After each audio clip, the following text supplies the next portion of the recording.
ਵਾਹਿਗੁਰੂ ਜੀ। ਏਕ ਓੰਕਾਰ ਸਤਿਗੁਰ ਪ੍ਰਸਾਦ। ਮੰਗਲਾਚਰਨ ਕੀਤਾ ਮੇਰੇ ਪਾਤਸ਼ਾਹ ਨੇ ਆਪਣੇ ਇਸ਼ਟ ਦਾ। ਮੰਗਲਾਚਰਨ ਕੀ ਹੁੰਦਾ ਹੈ? ਆਪਣੇ ਇਸ਼ਟ ਦਾ ਆਰਾਧਨ। ਹਿੰਦੂ ਸਮਾਜ ਵਿੱਚ ਇਹ ਵਿਸ਼ਵਾਸ ਵੀ ਉਹ ਮੰਗਲਾ ਕਰਦੇ ਨੇ ਸਰਸਵਤੀ ਦੇਵੀ ਦਾ, ਜਿਹੜੀ ਅੱਖਰਾਂ ਦੀ ਦੇਵੀ ਮੰਨੀ ਜਾਂਦੀ ਹੈ। ਹਰ ਕਵੀ ਜਾਂ ਤਾਂ ਗਣੇਸ਼ ਦੀ ਮਹਿਮਾ ਪਹਿਲਾਂ ਕਰਦਾ ਹੈ ਤੇ ਜਾਂ ਫਿਰ ਸਰਸਵਤੀ ਦੀ ਮਹਿਮਾ ਕਰਦਾ ਹੈ।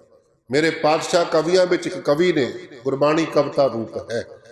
ਇਸ ਲਈ ਨਿਯਮ ਇਹ ਪਾਲਿਆ ਵੀ ਇਸ਼ਟ ਦਾ ਮੰਗਲਾਚਰਨ ਜ਼ਰੂਰ ਕਰਨਾ। ਨਾਲ ਆਪਣੇ ਇਸ਼ਟ ਨੂੰ ਸਪਸ਼ਟ ਵੀ ਰੱਖਿਆ ਵੀ ਸਾਡਾ ਇਸ਼ਟ ਨਾ ਸਰਸਵਤੀ ਦੇਵੀ, ਨਾ ਗਣੇਸ਼, ਨਾ ਕੋਈ ਹੋਰ ਸ਼ਕਤੀ ਜਾਂ ਦੇਵੀ ਦੇਵਤਾ। ਸਾਡਾ ਇਸ਼ਟ ਕੀ ਹੈ? ਇੱਕ ਓੰਕਾਰ ਪਰਮੇਸ਼ਰ ਵਾਹਿਗੁਰੂ ਹੀ ਸਾਡਾ ਇਸ਼ਟ ਹੈ। ਉਹਦੇ 'ਚ ਸਾਡਾ ਵਿਸ਼ਵਾਸ ਹੈ। ਉਹਦਾ ਹੀ ਉਪਦੇਸ਼ ਅਸੀਂ ਕਮਾਉਂਦੇ ਹਾਂ, ਉਹਦੀ ਉਹ ਪੂਜਾ ਕਰਦੇ ਹਾਂ, ਉਸ ਦਾ ਹੀ ਆਰਾਧਨ ਕਰਦੇ ਹਾਂ। ਸੋ ਇਹ ਮੰਗਲਾਚਰਨ ਆਮ ਤੌਰ 'ਤੇ ਜਿੱਥੇ ਵੀ ਬਾਣੀ ਦਾ ਸਰੂਪ ਬਦਲਿਆ, ਗੁਰੂ ਗ੍ਰੰਥ ਸਾਹਿਬ ਦੇ ਅੰਦਰ ਦਰਜ ਹੋਏ ਨੇ। ਇੱਥੇ ਵੀ ਮੰਗਲਾਚਰਨ ਇੱਕ ਓੰਕਾਰ, ਇੱਕ ਅਦਵੈਤ ਸਰੂਪ ਜੋ ਪਰਮੇਸ਼ਰ ਵਾਹਿਗੁਰੂ ਓੰਕਾਰ ਸ੍ਰਿਸ਼ਟੀ ਦਾ ਪ੍ਰਕਾਸ਼ਕ ਹੈ ਤੇ ਸਤਿਗੁਰ ਪ੍ਰਸਾਦ। ਸਤ ਜੋ ਕਦੇ ਨਾਸ਼ ਨਹੀਂ ਹੁੰਦਾ, ਗੁਰ ਜੋ ਚੇਤਨ ਸਰੂਪ ਹੈ, ਜੜ ਸਰੂਪ ਨਹੀਂ ਹੈ। ਪ੍ਰਸਾਦ ਹਮੇਸ਼ਾ ਕਿਰਪਾ ਕਰਨ ਵਾਲਾ ਹੈ। ਪ੍ਰਸਾਦ ਜੋ ਸਵਾਦਾਂ ਤੋਂ ਪਰੇ ਰਹਿਣ ਵਾਲਾ, ਇੰਦਰੀਆਂ ਦੇ ਸਵਾਦਾਂ ਤੋਂ। ਪ੍ਰਸਾਦ ਜਿਹਦਾ ਆਪਣਾ ਨਾਮ ਦਾ ਇੱਕ ਵਿਸ਼ੇਸ਼ ਸਵਾਦ ਹੈ, ਜਿਹਦਾ ਇੱਕ ਵੱਖਰਾ ਰਸ ਹੈ। ਹਰ ਰਸ ਵੀ ਇਸ ਨੂੰ ਕਿਹਾ, ਆਤਮ ਰਸ ਵੀ ਇਸ ਨੂੰ ਕਿਹਾ ਹੈ ਗੁਰੂ ਪਿਆਰਿਓ। ਤੇ ਪਾਤਸ਼ਾਹ ਗੁਰੂ ਗੋਬਿੰਦ ਸਿੰਘ ਸਾਹਿਬ ਜੀ ਕਹਿੰਦੇ ਨੇ, ਆਤਮ ਰਸ ਜਿਹ ਜਾਨਹੀ ਸੋ ਹੈ ਖਾਲਸ ਦੇਵ, ਪ੍ਰਭ ਮੈਂ ਮੋਹ ਮਹਿਤਾਸ ਮਹਿ ਰੰਚਕ ਨਾਹਿਨ ਭੇਵ। ਸੋ ਐਸਾ ਪਰਮੇਸ਼ਰ ਵਾਹਿਗੁਰੂ ਇਕੱਠੇ ਅਰਥ ਜੋ ਪੂਰਨ ਸਤਿਗੁਰੂ ਦੀ ਕਿਰਪਾ ਦੇ ਨਾਲ ਵਾਹਿਗੁਰੂ ਪ੍ਰਾਪਤ ਹੋਣ ਵਾਲਾ ਹੈ। ਸ਼ਲੋਕ ਮਹੱਲਾ ਨਾਵਾ। ਸ਼ਲੋਕ ਸਵੈ ਲੋਕ ਸੱਚਖੰਡ। ਸ਼ਲੋਕ ਉਸਤਤੀ, ਉਸ ਵਾਹਿਗੁਰੂ ਦੀ ਉਸਤੀ ਹੈ ਇਸ ਬਾਣੀ ਦੇ ਵਿੱਚ। ਮਹੱਲਾ ਨੌਵਾਂ, 9ਵੇਂ ਸਰੂਪ ਧੰਨ ਸਤਿਗੁਰੂ ਤੇਗ ਬਹਾਦਰ ਸਾਹਿਬ ਸੱਚੇ ਪਾਤਸ਼ਾਹ ਇਸ ਬਾਣੀ ਦੇ ਉਚਾਰਨ ਕਰਤਾ ਹਨ। ਗੁਣ ਗੋਬਿੰਦ ਗਾਇਓ ਨਹੀਂ, ਗੁਣ ਗੋਬਿੰਦ ਗਾਇਓ ਨਹੀਂ। ਹੁਣ ਪਹਿਲੇ 5 ਸ਼ਲੋਕਾਂ ਵਿੱਚ ਵਿਰਾਗਮਈ ਉਪਦੇਸ਼ ਦਿੰਦਿਆਂ ਇਸ ਢੰਗ ਨਾਲ ਗੱਲ ਸ਼ੁਰੂ ਕਰਦੇ ਨੇ ਵੀ ਅਸੀਂ ਦੁਨੀਆ 'ਚੋਂ ਜਾ ਰਹੇ ਹਾਂ, ਭਾਵ ਸ਼ਹਾਦਤ ਪਾ ਰਹੇ ਹਾਂ। ਸਾਨੂੰ ਜਾਣ ਦਾ ਕੋਈ ਉਪਦੇਸ਼, ਕੋਈ ਅਫਸੋਸ ਨਹੀਂ ਹੈ। ਸਾਨੂੰ ਕਿਸੇ ਗੱਲ ਦੀ ਪਰਵਾਹ ਨਹੀਂ, ਚਿੰਤਾ ਨਹੀਂ ਹੈ। ਸਾਨੂੰ ਮੌਤ ਦਾ ਕੋਈ ਡਰ ਨਹੀਂ ਹੈ। ਅਸਲ ਵਿੱਚ ਇਹਨਾਂ ਸ਼ਲੋਕਾਂ ਵਿੱਚ ਇਹ ਗੱਲ ਦਰਸਾਈ ਗਈ ਹੈ। ਤੇ ਕਹਿੰਦੇ ਅਫਸੋਸ ਹੁੰਦਾ ਉਹਨਾਂ ਦਾ ਮਰਨ ਦਾ। ਜਿਵੇਂ ਭਗਤ ਕਬੀਰ ਜੀ ਕਹਿੰਦੇ ਨੇ, ਕਬੀਰ ਸੰਤ ਮੂਏ ਕਿਆ ਰੋਈਐ, ਜੋ ਆਪਣੇ ਗ੍ਰਹਿ ਜਾਏ। ਆਪਣੇ ਸੱਚਖੰਡ ਨਿੱਜੀ ਘਰ ਵਿੱਚ ਜਾਣ ਵਾਲਿਆਂ ਵਾਸਤੇ ਕੋਈ ਰੋਣਾ ਕਰਲਾਉਣ ਦੀ ਲੋੜ ਨਹੀਂ ਹੁੰਦੀ, ਆਪਣੇ ਘਰ ਆਇਆਂ ਦੀ ਖੁਸ਼ੀ ਹੁੰਦੀ ਹੈ। ਸਾਡਾ ਕੋਈ ਬੱਚਾ ਵਿਦੇਸ਼ ਤੋਂ ਪਰਤਦਾ 2-4 ਸਾਲ ਬਾਅਦ, ਉਹਦੇ ਘਰ ਆਉਣ ਦਾ ਅਫਸੋਸ ਨਹੀਂ, ਖੁਸ਼ੀ ਹੋਇਆ ਕਰਦੀ ਹੈ। ਆਪਣੇ ਘਰ ਕੋਈ ਕੈਦ ਕੱਟ ਕੇ ਵੀ ਆਇਆ, ਉਹਦੇ ਵੀ ਘਰ ਪਹੁੰਚਣ ਦੀ ਖੁਸ਼ੀ ਹੋਇਆ ਕਰਦੀ ਹੈ। ਇਸ ਲਈ ਸੰਤ ਮਹਾਂਪੁਰਖ ਜਿਹੜੇ ਹਨ, ਆਪਣੇ ਘਰ ਨਿੱਜ ਘਰ ਸੱਚਖੰਡ ਦੇ ਵਾਸੀ ਬਣਦੇ ਨੇ। ਇਹਦਾ ਅਫਸੋਸ ਨਹੀਂ ਕਹਿੰਦੇ ਕਬੀਰ ਜੀ, ਕਹਿੰਦੇ ਰੋਣਾ ਕਿਸ ਗੱਲ ਦਾ, ਇਹ ਤੇ ਖੁਸ਼ੀ ਦੀ ਗੱਲ ਹੈ। ਕਬੀਰ ਸੰਤ ਮੂਏ ਕਿਆ ਰੋਈਐ, ਜੋ ਆਪਣੇ ਗ੍ਰਹਿ ਜਾਏ। ਹਾਂ, ਰੋਣਾ ਚਾਹੀਦਾ ਜਿਨ੍ਹਾਂ ਨੇ ਦਰ ਦਰ ਭਟਕਣਾ, ਜਿਨ੍ਹਾਂ ਨੂੰ ਆਪਣਾ ਨਿੱਜ ਘਰ ਦਾ ਦਰਵਾਜ਼ਾ ਦਿਸਿਆ ਕੋਈ ਨਹੀਂ, ਜਿਨ੍ਹਾਂ ਨੂੰ ਅਜੇ ਜ਼ਿੰਦਗੀ ਸਮਝ ਕੋਈ ਨਹੀਂ ਆਈ ਵੀ ਜ਼ਿੰਦਗੀ ਦਾ ਮਨੋਰਥ ਕੀ ਹੈ। ਕਹਿੰਦੇ ਰੋਭੂ ਸਾਕਤ ਬਾਪਰੇ, ਜੋ ਹਟੈ ਹਾਟ ਬਕਾਏ। ਇਸ ਲਈ ਸਾਨੂੰ ਮੌਤ ਦਾ ਅਫਸੋਸ ਨਹੀਂ। ਜਿਨ੍ਹਾਂ ਨੇ ਗੁਣ ਨਹੀਂ ਗਾਏ, ਉਹਨਾਂ ਨੇ ਆਪਣਾ ਜਨਮ ਅਕਾਰਤ ਕੀਨ, ਜਨਮ ਵਿਅਰਥ ਗਵਾ ਲਿਆ ਹੈ ਉਹਨਾਂ ਨੇ, ਕਿਉਂਕਿ ਗੁਣ ਗਾਏ ਨਹੀਂ। ਦੁਆਰਾ ਪੜ੍ਹਦੇ, ਗੁਣ ਗੋਬਿੰਦ ਗਾਇਓ ਨਹੀਂ। ਹੁਣ ਵਿਸ਼ਰਾਮ ਬਦਲਾਂਗੇ। ਗੁਣ ਗੋਬਿੰਦ ਗਾਇਓ, ਗਾਇਓ ਤੇ ਵਿਸ਼ਰਾਮ ਅਰਥ ਵਾਸਤੇ ਲਾਇਆ ਆਪਾਂ ਨੇ। ਤੇ ਜਿਨ੍ਹਾਂ ਨੇ ਗੁਣ ਗਾਏ ਨੇ, ਨਹੀਂ ਜਨਮ ਅਕਾਰਥ ਕੀਨ, ਉਹਨਾਂ ਨੇ ਆਪਣਾ ਜਨਮ ਵਿਅਰਥ ਨਹੀਂ ਗਵਾਇਆ, ਬਲਕਿ ਸਫਲਾ ਕਰ ਰਿਹਾ। ਸਫਲ ਭਾਈ ਸਫਲ ਯਾਤਰਾ, ਆਵਣ ਜਾਣ ਰਹੇ ਮਿਲ ਸਾਧਾ। ਸੋ ਗੁਰੂ ਦੇ ਲੜ ਲੱਗ ਕੇ ਉਹਨਾਂ ਨੇ ਜੀਵਨ ਸਫਲੇ ਕੀਤੇ ਹਨ। ਕਹੋ ਨਾਨਕ ਹਰਿ ਭਜ ਮਨਾ, ਐ ਮੇਰੇ ਮਨਾ ਉਸ ਵਾਹਿਗੁਰੂ ਦਾ ਭਜਨ ਕਰ, ਜਿਹਦਾ ਭਜਨ ਕਰਕੇ ਜੀਵਨ ਸਫਲਾ ਹੁੰਦਾ ਹੈ। ਜਿਹ ਵਿਦ ਜਲ ਕਉ ਮੀਨ। ਮਹਾਰਾਜ ਕੋਈ ਵਿਧੀ ਬਖਸ਼ੋ, ਨਾਮ ਕਿਵੇਂ ਜਪੀਏ? ਸਾਨੂੰ ਵੀ ਭੁਲੇਖਾ ਹੁੰਦਾ ਹੈ, ਅਸੀਂ ਵੀ ਕਈ ਵਾਰੀ ਵਿਧੀਆਂ ਪੁੱਛਦੇ ਫਿਰਦੇ ਹਾਂ ਜੀ, ਸਿਮਰਨ ਕਿਵੇਂ ਕਰੀਏ? ਗੁਰੂ ਪਿਆਰਿਓ, ਗੁਰੂ ਸਾਹਿਬ ਕਹਿੰਦੇ ਆਓ ਤੁਹਾਨੂੰ ਵਿਧੀ ਵੀ ਸਮਝਾ ਦਿੰਦੇ ਹਾਂ। ਜਿਹੇ ਵਿਧ, ਜਿਸ ਵਿਧੀ ਦੇ ਨਾਲ ਜਲ ਕਉ ਮੀਨ, ਮੱਛੀ ਪਾਣੀ ਦਾ ਸਿਮਰਨ ਕਰਦੀ ਹੈ। ਭਗਤ ਰਵਿਦਾਸ ਜੀ ਨੇ ਖੋਲਿਆ ਨਾ ਇਸ ਗੱਲ ਨੂੰ, ਕਹਿੰਦੇ ਮੀਨ ਪਕੜ ਫਾਂਕਿਓ ਅਰ ਕਾਟਿਓ, ਰਾਂਦ ਕੀਓ ਬਹੁਬਾਨੀ, ਖੰਡ ਖੰਡ ਕਰ ਭੋਜਨ ਕੀਨੋ, ਤਉ ਨ ਬਿਸਰਿਓ ਪਾਣੀ। ਕਹਿੰਦੇ ਮੱਛੀ ਫੜਨ ਵਾਲੇ ਨੇ ਪਾਣੀ ਤੋਂ ਬਾਹਰ ਕੱਢੀ, ਬੜੀ ਤੜਫੀ, ਚੀਰਾ ਦੇ ਕੇ ਦਫਾੜ ਕਰ ਦਿੱਤੀ, ਫਿਰ ਤੜਫੀ, ਛੋਟੇ ਛੋਟੇ ਟੁਕੜਿਆਂ ਵਿੱਚ ਕੱਟ ਦਿੱਤੀ, ਅੱਗ ਦੇ ਉੱਤੇ ਚੜ੍ਹਾ ਦਿੱਤੀ, ਕਿਸੇ ਨੇ ਤਲ ਦਿੱਤੀ ਵੱਖੋ ਵੱਖਰੀਆਂ ਵਿਧੀਆਂ ਦੇ ਨਾਲ, ਕਿਸੇ ਨੇ ਭੁੰਨ ਦਿੱਤੀ, ਕਿਸੇ ਨੇ ਪਕੌੜੇ ਬਣਾਏ, ਕਿਸੇ ਨੇ ਕੁਛ ਕੀਤਾ। ਕਹਿੰਦੇ ਇਹ ਕੁਝ ਵਾਪਰਿਆ ਮੱਛੀ ਦੇ ਨਾਲ। ਤੇ ਜਦੋਂ ਬਹੁਤ ਵਿਧੀਆਂ ਨਾਲ ਭੁੰਨੀ ਗਈ, ਰਿੰਨੀ ਗਈ ਨਾ, ਫਿਰ ਖਾਣ ਵਾਲੇ ਨੇ ਬੜੇ ਸਵਾਦ ਨਾਲ ਪੋਹ ਦੇ ਮਹੀਨੇ ਵਿੱਚ ਖਾਧੀ ਤੇ ਚਿੱਥ ਚਿੱਥ ਕੇ ਸਵਾਦ ਲਿਆ। ਉਹਦੇ ਰੋਮ ਰੋਮ ਦਾ ਇੱਕ ਵੀ ਰੋਮ ਮੱਛੀ ਦਾ ਸਾਬਤ ਨਾ ਛੱਡਿਆ। ਤੇ ਜਦੋਂ ਮਿਹਦੇ ਵਿੱਚ ਗਈ ਨਾ, ਖਾਧੀ ਨੂੰ 2 ਘੰਟੇ ਨਹੀਂ ਸੀ ਅਜੇ ਹੋਏ, ਆਵਾਜ਼ਾਂ ਮਾਰਦਾ, ਪੁੱਤਰਾ ਪਾਣੀ ਦਾ ਗਲਾਸ ਲਿਆਈ ਤੇ ਧੀਏ ਮੈਨੂੰ ਪਾਣੀ ਫੜਾਈ, ਬਿਸਤਰੇ ਰਜਾਈ ਵਿੱਚ ਪਿਆ ਪਾਣੀ ਮੰਗਦਾ। ਪੁੱਛੀਏ ਵੀ ਪੋਹ ਦਾ ਮਹੀਨਾ, ਇੰਨੀ ਠੰਡ, ਪਾਣੀ ਕਿਉਂ ਮੰਗਦਾ? ਕਹਿੰਦਾ ਜੀ ਮੱਛੀ ਖਾ ਲਈ ਸੀ। ਇਹ ਪ੍ਰੇਮ ਹੈ। ਮੱਛੀ ਕੁਝ ਵੀ ਵਾਪਰ ਗਿਆ ਪਰ ਮੱਛੀ ਪਾਣੀ ਨੂੰ ਭੁੱਲੀ ਕੋਈ ਨਹੀਂ। ਇਹ ਸਿਮਰਨ ਕੀਤਾ ਉਹਨੇ ਪਾਣੀ ਦਾ। ਤੇ ਭਗਤ ਰਵਿਦਾਸ ਜੀ ਕਹਿੰਦੇ ਮੱਛੀ ਤੋਂ ਸਿੱਖ ਲਵੋ ਪ੍ਰੇਮ ਕਿਵੇਂ ਕਰੀਦਾ, ਸਿਮਰਨ ਕਿਵੇਂ ਕਰੀਦਾ। ਗੁਰੂ ਤੇਗ ਬਹਾਦਰ ਸਾਹਿਬ ਵੀ ਇਹੀ ਗੱਲ ਕਹਿ ਰਹੇ ਨੇ, ਕਹੋ ਨਾਨਕ ਹਰਿ ਭਜ ਮਨਾ, ਜਿਹੇ ਵਿਦ ਜਲ ਕਉ ਮੀਨ। ਅਸੀਂ ਤਾਂ ਕਹਿੰਦੇ ਜੀ ਬੁਖਾਰ ਚੜ ਗਿਆ ਸੀ, ਇਸ ਕਰਕੇ ਨਿਤਨੇਮ ਨਹੀਂ ਕੀਤਾ।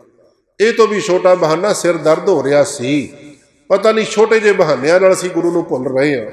ਪਰ ਪਾਤਸ਼ਾਹ ਕਹਿੰਦੇ ਕੁਝ ਵੀ ਵਾਪਰੇ, ਗੁਰੂ ਨੂੰ ਯਾਦ ਰੱਖ, ਸਿਮਰਨ ਕਰ।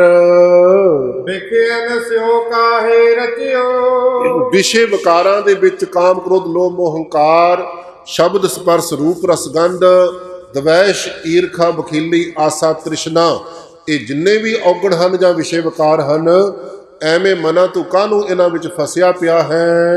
ਨਿਮਖ ਨਾ ਹੋਏ ਉਦਾਸ। ਤੇਰਾ ਮਨ ਵਿਸ਼ੇ ਭੋਗਦਿਆਂ ਭੋਗਦਿਆਂ ਉਦਾਸ ਹੋਇਆ ਹੀ ਨਹੀਂ। ਤੈਨੂੰ ਇਹਨਾਂ ਤੋਂ ਅਜੇ ਨਿਰਾਸ਼ਾ ਹੋਈਓ ਨਹੀਂ। ਕੀ ਖੱਟ ਲਿਆ ਭੋਗ ਭੋਗ ਕੇ?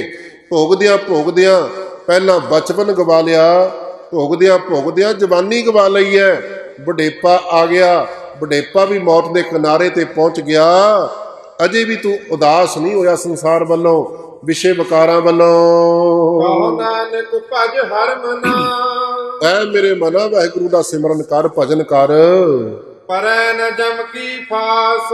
ਹੁਣ ਤਾਂ ਅਗਲਾ ਕੰਮ ਮੌਤ ਦਾ ਸੁਨੇਹਾ ਹੀ ਹੈ ਨਾ, ਜਮਾ ਨਹੀਂ ਤੈਨੂੰ ਲੈਣ ਆਉਣਾ ਹੁਣ ਤਾਂ। ਤੇ ਜੇ ਤੂੰ ਅਜੇ ਵੀ ਭਜਨ ਕਰ ਲਵੇ ਨਾ, ਤੂੰ ਜਮਾ ਦੀ ਫਾਂਸੀ ਤੋਂ ਬਚ ਸਕਦਾ ਹੈ। ਨਾ ਪੋ ਇਉ ਹੀ ਗਇਓ। ਤਰਨਾ ਹੁੰਦਾ ਜਵਾਨੀ, ਇਹ ਵੀ ਫਾਰਸੀ ਦਾ ਸ਼ਬਦ ਹੈ ਗੁਰਮੁਖ ਪਿਆਰਿਓ। ਕਹਿੰਦੇ ਜਵਾਨੀ ਤੇਰੀ ਇਸੇ ਢੰਗ ਨਾਲ ਚਲੀ ਗਈ ਵਿਸ਼ੇ ਭੋਗਦਿਆਂ। ਲਿਓ ਜਰਾ ਤਨ ਜੀਤ। ਆਖਰ ਨੂੰ ਬੁਢੇਪੇ ਨੇ ਤੇਰਾ ਸਰੀਰ ਜਿੱਤ ਲਿਆ, ਬੁਢੇਪਾ ਹਾਵੀ ਹੋ ਗਿਆ ਤੇਰੇ ਉੱਤੇ। ਕਹੋ ਨਾਨਕ ਭਜ ਹਰਿ ਮਨਾ। ਐ ਮੇਰੇ ਮਨਾ ਹੁਣ ਵੀ ਭਜਨ ਕਰ ਲੈ ਵਾਹਿਗੁਰੂ ਦਾ। ਔਦ ਜਾਤ ਹੈ ਬੀਤ। ਔਦ ਘਟੈ ਦਿਨ ਸੋ ਰਹਿਣਾਰੇ, ਮਨ ਗੁਰ ਮਿਲ ਕਾਜ ਸਵਾਰੇ। ਉਮਰ ਲੰਘਦੀ ਜਾਂਦੀ ਹੈ, ਬਿਰਧ ਭਇਓ ਸੂਝੈ ਨਹੀਂ। ਬੁੱਢਾ ਹੋ ਗਿਆ, ਨੈਨੋ ਨੀਰ ਬਹੇ ਤਨ ਖੀਨਾ, ਭਏ ਕੇਸ ਦੁੱਧ ਬਾਨੀ, ਰੂਦਾ ਕੰਠ ਸ਼ਬਦ ਨਹੀਂ ਉਚਰੈ, ਅਬ ਕਿਆ ਕਰਹਿ ਪ੍ਰਾਨੀ। ਸੋ ਜਿਹੜਾ ਬੁਢੇਪਾ ਆ ਗਿਆ ਤੇਰੇ ਉੱਤੇ, ਨੈਣ ਜੋਤ ਤੇ ਹੀਨ, ਅੱਖਾਂ ਜਵਾਬ ਦੇ ਗਈਆਂ, ਵੇਖਦੀਆਂ ਨਹੀਂ ਹਨ। ਕਾਲ ਪਹੁੰਚਿਓ ਆਨ। ਸਮਾਂ ਆ ਗਿਆ, ਮੌਤ ਆਈ ਕਿ ਆਈ, ਤੇਰੇ ਸਿਰ ਤੇ ਮੰਡਰਾ ਰਹੀ ਹੈ। ਕਹੋ ਨਾਨਕ ਨਰ ਬਾਬਰੇ। ਐ ਬਾਬਰੇ ਝੱਲਿਆ ਕਮਲਿਆ ਮਨੁੱਖਾ, ਕਿਉ ਨਾ ਭਜੈ ਭਗਵਾਨ। ਅਜੇ ਵੀ ਤੂੰ ਨਹੀਂ ਸੋਚਦਾ, ਕਿਉਂ ਨਹੀਂ ਵਾਹਿਗੁਰੂ ਦਾ ਭਜਨ ਕਰਦਾ ਹੈ? ਧਨਦਾਰਾ ਸੰਪਤ ਸਗਲ। ਭਾਵੇਂ ਧਨ ਇਸਤਰੀ ਪਤਨੀ ਪਤੀ ਦੀ ਗੱਲ ਹੈ, ਸੋ ਭਾਵੇਂ ਪਦਾਰਥਾਂ ਦੀ ਗੱਲ ਹੈ, ਦਾਰਾ ਦੀ ਗੱਲ ਹੈ, ਭਾਵੇਂ ਮਾਇਆ ਦੀ ਗੱਲ ਹੈ, ਸੰਪਤੀ ਜਿੰਨੀ ਵੀ ਹੈ, ਉਹ ਸਭ ਕੁਝ ਹੀ ਜਿਨ ਆਪਣੀ ਕਰਮਾਨ ਜਿਨ੍ਹਾਂ ਨੂੰ ਤੂੰ ਆਪਣੇ ਮੰਨੀ ਬੈਠਾ ਹੈ, ਜਿਨ੍ਹਾਂ ਨੂੰ ਸਮਝਦਾ ਵੀ ਇਹ ਮੇਰੇ ਹਨ। ਇਨ ਮੈਂ ਕਛੁ ਸੰਗੀ ਨਹੀਂ ਅੰਤ ਨੂੰ ਇਹਨਾਂ ਦੇ ਵਿੱਚੋਂ ਕਿਸੇ ਨੇ ਵੀ ਤੇਰਾ ਪਰਲੋਕ ਵਿੱਚ ਸੰਗੀ ਨਹੀਂ ਬਣਨਾ। ਘਰ ਕੀ ਦਾਰ ਬਹੁਤ ਹਿਤ ਜਾਸਿਓ, ਸਦਾ ਰਹਿਤ ਸੰਗ ਲਾਗੀ। ਜਬ ਹੀ ਹੰਸ ਤਜੀ ਇਹ ਕਾਇਆ, ਪ੍ਰੇਤ ਪ੍ਰੇਤ ਕਰ ਭਾਗੀ। ਸੋ ਸਭ ਨੇ ਸਾਥ ਛੱਡ ਜਾਣਾ ਹੈ। ਨਾਨਕ ਸਾਚੀ ਜਾਨ ਪਾਤਸ਼ਾਹ ਕਹਿੰਦੇ ਇਸ ਗੱਲ ਨੂੰ ਸੱਚ ਕਰਕੇ ਜਾਣ ਲੈ, ਕਿਤੇ ਭੁਲੇਖੇ ਵਿੱਚ ਨਾ ਰਹਿ ਜਾਵੀਂ। ਪਤ ਤੇ ਉਧਾਰਨ ਪੈ ਹਰਨ 5 ਸ਼ਲੋਕਾਂ ਤੋਂ ਬਾਅਦ ਹੁਣ ਅਗਲਾ ਉਪਦੇਸ਼ ਸ਼ੁਰੂ ਕਰਦੇ ਨੇ ਪਾਤਸ਼ਾਹ ਵੀ ਕਰਨਾ ਕੀ ਚਾਹੀਦਾ ਹੈ। ਕਹਿੰਦੇ ਜਿਹੜਾ ਪਤ ਤੋਂ ਉਦਾਹਰਨ ਹੈ, ਜਿਹੜਾ ਪਾਪੀਆਂ ਦੀ ਕਲਿਆਣ ਕਰਨ ਦੀ ਸਮਰੱਥਾ ਰੱਖਦਾ ਹੈ, ਤੇ ਪਤ ਤੋਂ ਉਦਾਹਰਨ ਦੂਸਰਾ ਭੈ ਹਰਨ, ਜਿਹੜਾ ਸਾਰੇ ਡਰਾਂ ਨੂੰ ਦੂਰ ਕਰਦਾ ਹੈ। ਨਿਰਭਉ ਜਪੈ ਸਗਲ ਪਾਉ ਮਿਟੈ। ਸਭ ਤੋਂ ਵੱਡਾ ਡਰ ਹੈ ਗੁਰਮੁਖੋ ਮੌਤ ਦਾ। ਇੱਥੇ ਸੱਪ ਤੋਂ ਕੋਈ ਨਹੀਂ ਡਰਦਾ। ਸੱਪ ਦਾ ਡਰ ਇਸ ਕਰਕੇ ਵੀ ਸਰੀਰ ਵਿੱਚ ਜ਼ਹਿਰ ਹੈ, ਇੰਜੈਕਟ ਹੋ ਗਈ ਤੇ ਮੌਤ ਹੈ। ਡਰਦਾ ਸ਼ੇਰ ਤੋਂ ਵੀ ਕੋਈ ਨਹੀਂ। ਸ਼ੇਰ ਦਾ ਡਰ ਵੀ ਇਸੇ ਕਰਕੇ ਵੀ ਖੂਨੀ ਪੰਜੇ ਵਿੱਚ ਮੌਤ ਹੈ। ਅਸਲ ਵਿੱਚ ਤੇ ਡਰ ਮੌਤ ਦਾ ਹੀ ਹੈ ਨਾ। ਸੋ ਪਾਤਸ਼ਾਹ ਕਹਿੰਦੇ ਸਭ ਤੋਂ ਵੱਡਾ ਡਰ ਹੀ ਮੌਤ ਦਾ ਹੈ। ਕਬੀਰ ਜਿਸ ਮਰਨੇ ਤੇ ਜਗ ਡਰੈ। ਪਰ ਗੁਰਮੁਖ ਡਰਦੇ ਨਹੀਂ। ਉਹ ਕਹਿੰਦੇ ਮੇਰਾ ਮਨ ਆਨੰਦ। ਉਸ ਮੌਤ ਵਿੱਚੋਂ ਸਾਨੂੰ ਆਨੰਦ ਆਉਂਦਾ ਹੈ। ਮਰਨ ਵਿੱਚ ਵੀ ਆਨੰਦ ਭਾਲਿਆ ਗੁਰੂ ਕੇ ਸਿੱਖਾਂ ਨੇ ਅਰ ਪ੍ਰਾਪਤ ਕੀਤਾ ਹੈ। ਹਰਿ ਨਾਥ ਕੇ ਨਾਥ ਉਹ ਵਾਹਿਗੁਰੂ ਦਾ ਹੋਰ ਗੁਣ, ਉਹ ਅਨਾਥਾਂ ਦਾ ਨਾਥ ਹੈ, ਜਿਹਦਾ ਕੋਈ ਨਹੀਂ। ਉਹਦਾ ਵਾਹਿਗੁਰੂ ਹੋ ਨਿਬੜਦਾ ਹੈ, ਸਹਾਇਤਾ ਕਰਦਾ ਹੈ। ਕਿਸ ਹੀ ਕੋਈ ਕੋਏ ਮੰਜ ਨਿਮਾਣੀ ਹਿੱਕ ਤੂੰ। ਕਿਸੇ ਦਾ ਕੋਈ ਹੋਵੇਗਾ, ਕਿਸੇ ਦਾ ਰਿਸ਼ਤੇਦਾਰ ਮਿੱਤਰ ਹੋਵੇਗਾ, ਕਿਸੇ ਦਾ ਕੋਈ ਮਿਨਿਸਟਰ ਵਜ਼ੀਰ ਹੋਵੇਗਾ, MLA MP ਹੋਵੇਗਾ। ਪਾਤਸ਼ਾਹ ਕਹਿੰਦੇ ਮੇਰਾ ਵਾਹਿਗੁਰੂ ਇੱਕ ਤੂੰ ਹੀ ਹੈ। ਕਹ ਨਾਨਕ ਤੇ ਜਾਣੀਐ ਉਸ ਵਾਹਿਗੁਰੂ ਨੂੰ ਜਾਣਨਾ ਕਰੀਏ, ਕੁਛ ਨਾ ਕੁਛ ਸਮਝਣ ਦੀ ਕੋਸ਼ਿਸ਼ ਕਰੀਏ। ਸਦਾ ਬਸਤ ਤੁਮ ਸਾਥ ਜਿਹੜਾ ਇਹ ਜੀਵ ਹਮੇਸ਼ਾ ਤੇਰੇ ਸਾਥ ਵਸਦਾ ਹੈ, ਹਮੇਸ਼ਾ ਤੇਰੇ ਹਿਰਦੇ ਵਿੱਚ ਹੀ ਵਸਦਾ ਹੈ। ਤਨ ਤਨ ਜਿਹ ਤੋ ਕਾ ਦਿਓ ਜਿਸ ਨੇ ਤੈਨੂੰ ਸਰੀਰ ਵੀ ਦਿੱਤਾ ਹੈ ਤੇ ਮਾਇਆ ਪਦਾਰਥ ਵੀ ਦਿੱਤੇ ਹਨ, ਤਾਂ ਸਿਓ ਨੇਹੋ ਨ ਕੀਨ ਉਹਦੇ ਨਾਲ ਤੂੰ ਬਿਲਕੁਲ ਲੇਹੋ ਨਹੀਂ ਕੀਤਾ। ਵਾਹਿਗੁਰੂ ਨੂੰ ਪਿਆਰ ਨਹੀਂ ਕਰਦਾ ਹੈ। ਕਹ ਨਾਨਕ ਨਰ ਬਾਵਰੇ ਇਹ ਕਮਲਿਆ ਝੱਲਿਆ ਬੰਦਿਆ, ਅਬ ਕਿਉ ਡੋਲਤ ਦੀਨ ਕਿਉਂ ਆਪਣੇ ਦੀਨ ਤੋਂ ਧਰਮ ਤੋਂ ਡੋਲਦਾ ਹੈ। ਉਹਨੇ ਤੈਨੂੰ ਸਭ ਕੁਝ ਦਿੱਤਾ ਪਰ ਉਹਨੂੰ ਤੂੰ ਭੁਲਾ ਰਿਹਾ ਹੈ। ਤਨ ਤਨ ਸੰਪੈ ਸੁਖ ਦਿਓ ਜਿਸ ਵਾਹਿਗੁਰੂ ਨੇ ਤਨ ਦਿੱਤਾ, ਧਨ ਪਦਾਰਥ ਦਿੱਤੇ, ਅਨੇਕਾਂ ਤਰ੍ਹਾਂ ਦੇ ਸੁੱਖ ਵੀ ਦਿੱਤੇ ਹਨ।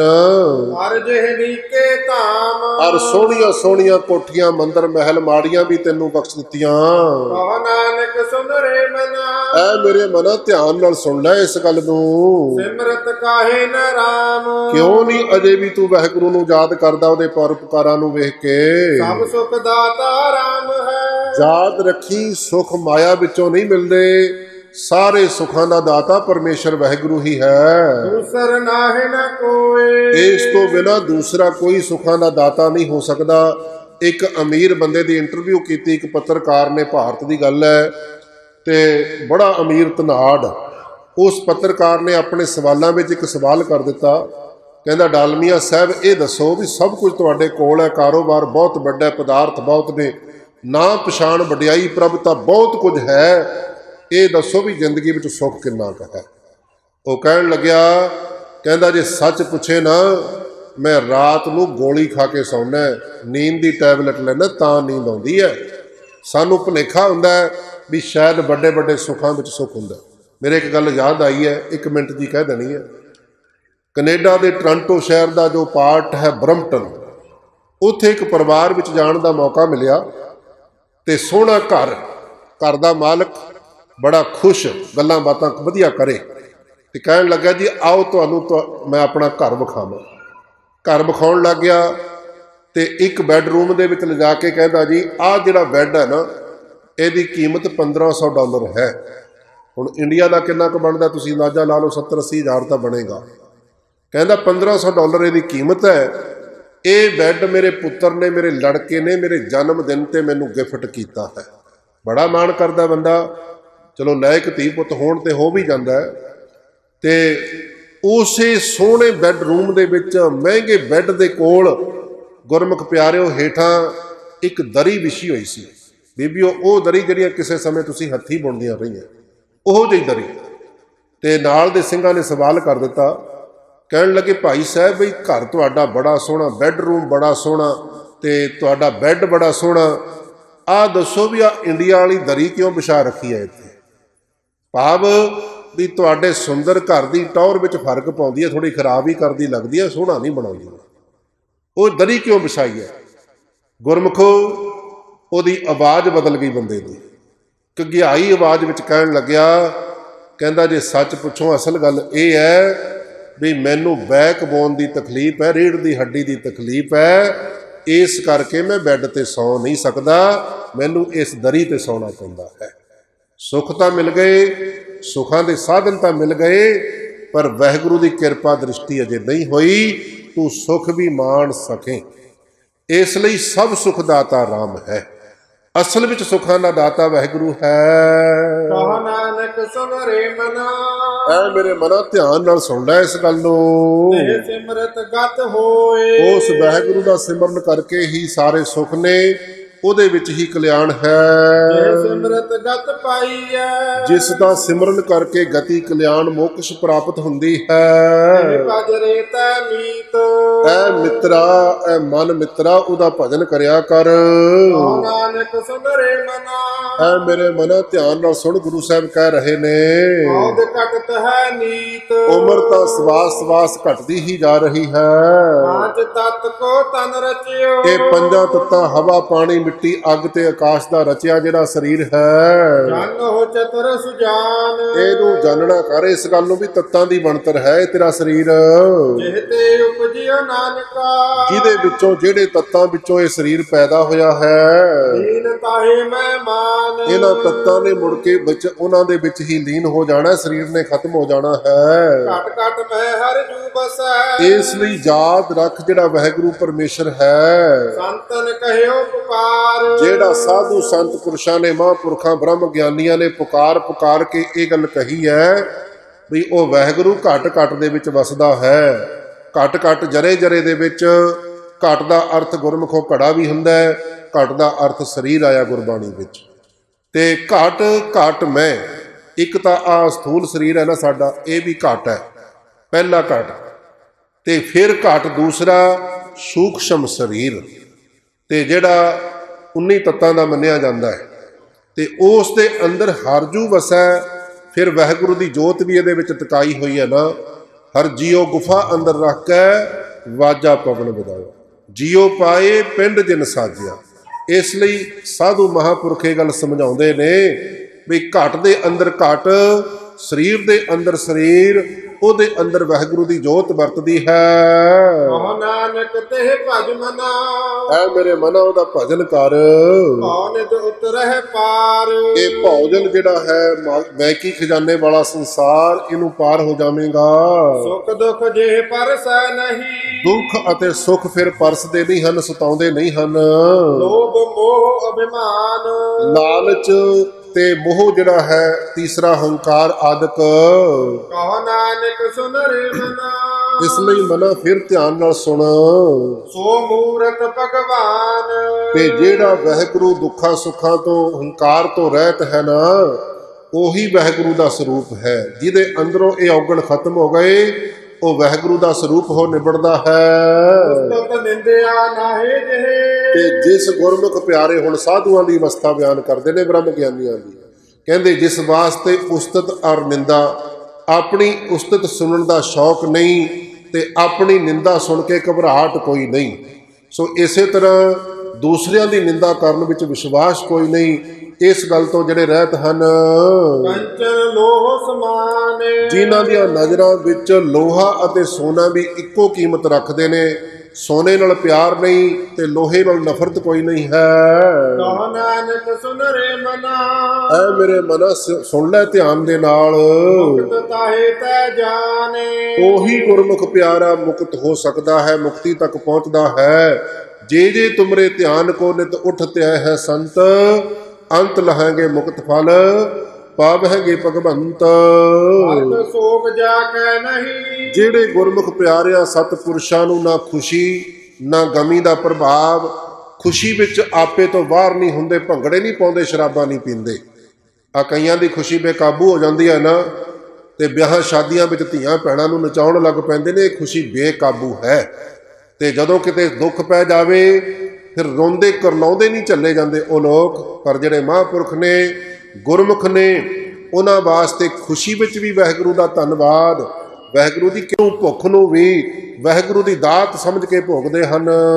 ਵੈਰੀ ਵੀ ਤਸਮਾਨ ਉਹਨਾਂ ਵਾਸਤੇ ਦੁਸ਼ਮਣ ਅਤੇ ਮਿੱਤਰ ਇੱਕੋ ਜਿਹੇ ਹਨ। ਕਹੋ ਨਾਨਕ ਸੁਨ ਰੇ ਮਨਾ, ਐ ਮਨਾ ਸੁਣ ਲੈ ਧਿਆਨ ਦੇ ਨਾਲ। ਗੁਰੂ ਸਾਹਿਬ ਕਹਿ ਰਹੇ ਨੇ ਮੁਕਤ ਤਾਹੇ ਤੈ ਜਾਨ, ਉਹ ਜੀਵ ਮੁਕਤੀ ਦੇ ਮੁਕਾਮ ਤੱਕ ਪਹੁੰਚਦੇ ਹਨ। ਭੈ ਕਾਹੂ ਕਾ ਦੇਤ ਨਹਿ, ਫਿਰ ਅੱਗੇ ਅਵਸਥਾ ਬਿਆਨ ਕਰਦੇ ਨੇ, ਕਹਿੰਦੇ ਉਹ ਕਿਸੇ ਨੂੰ ਡਰ ਵੀ ਨਹੀਂ ਦਿੰਦੇ ਹਨ। ਨਹਿ ਭੈ ਮਨ ਧਿਆਨ, ਉਹ ਕਿਸੇ ਕੋਲੋਂ ਡਰਦੇ ਵੀ ਨਹੀਂ। ਜਿਹੜਾ ਮੌਤ ਤੋਂ ਨਹੀਂ ਡਰਦਾ ਉਹਨੇ ਕਿਸੇ ਕੋਲੋਂ ਕੀ ਡਰਨਾ ਹੈ। ਕਹੋ ਨਾਨਕ ਸੁਨ ਰੇ ਮਨਾ, ਐ ਮੇਰੇ ਮਨਾ ਧਿਆਨ ਨਾਲ ਸੁਣ ਲੈ ਇਹ ਗੱਲਾਂ।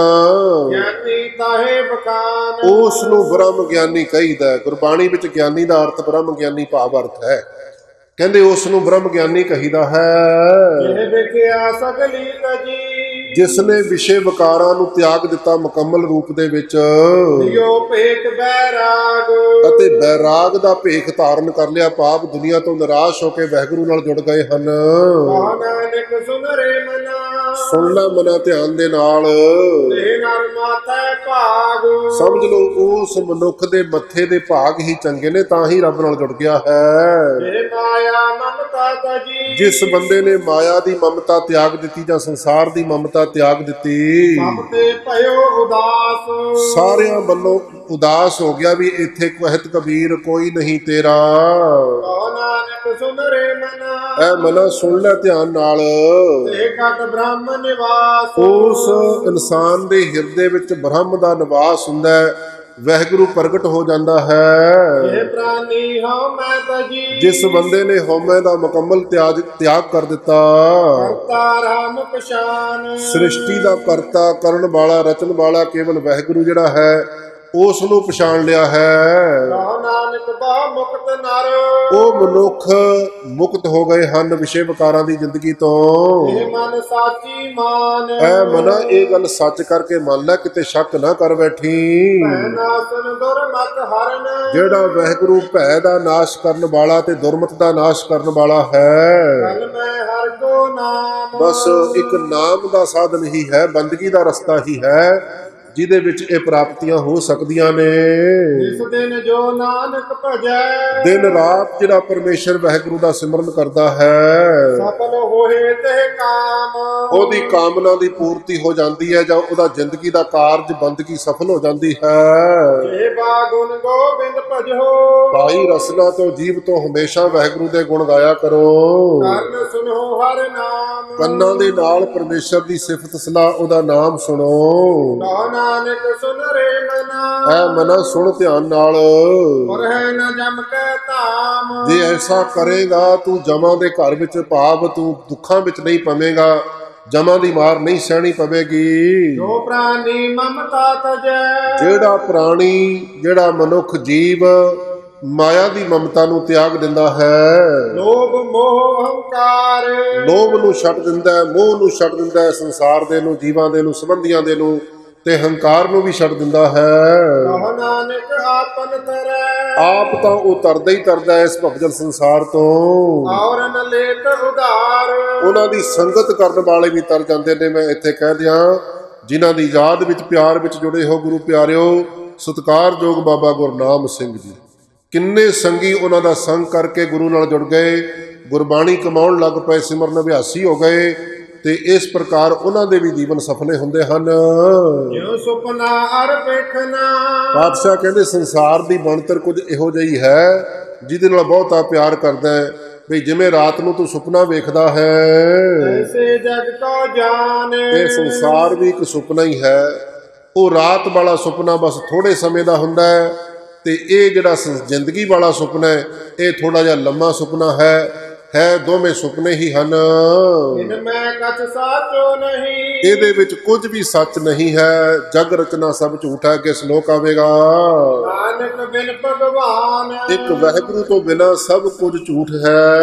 ਇਸ ਦਿਨ ਮਾਇਆ ਕਾਰਨੇ, ਦਿਨ ਰਾਤ ਇਸ ਮਾਇਆ ਦੇ ਕਾਰਨ ਪ੍ਰਾਣੀ ਪ੍ਰਾਨੀ ਢੋਲਤ ਨੀਤ ਡੋਲਦਾ ਫਿਰਦਾ ਹੈ, ਭਟਕਦਾ ਫਿਰਦਾ ਹੈ।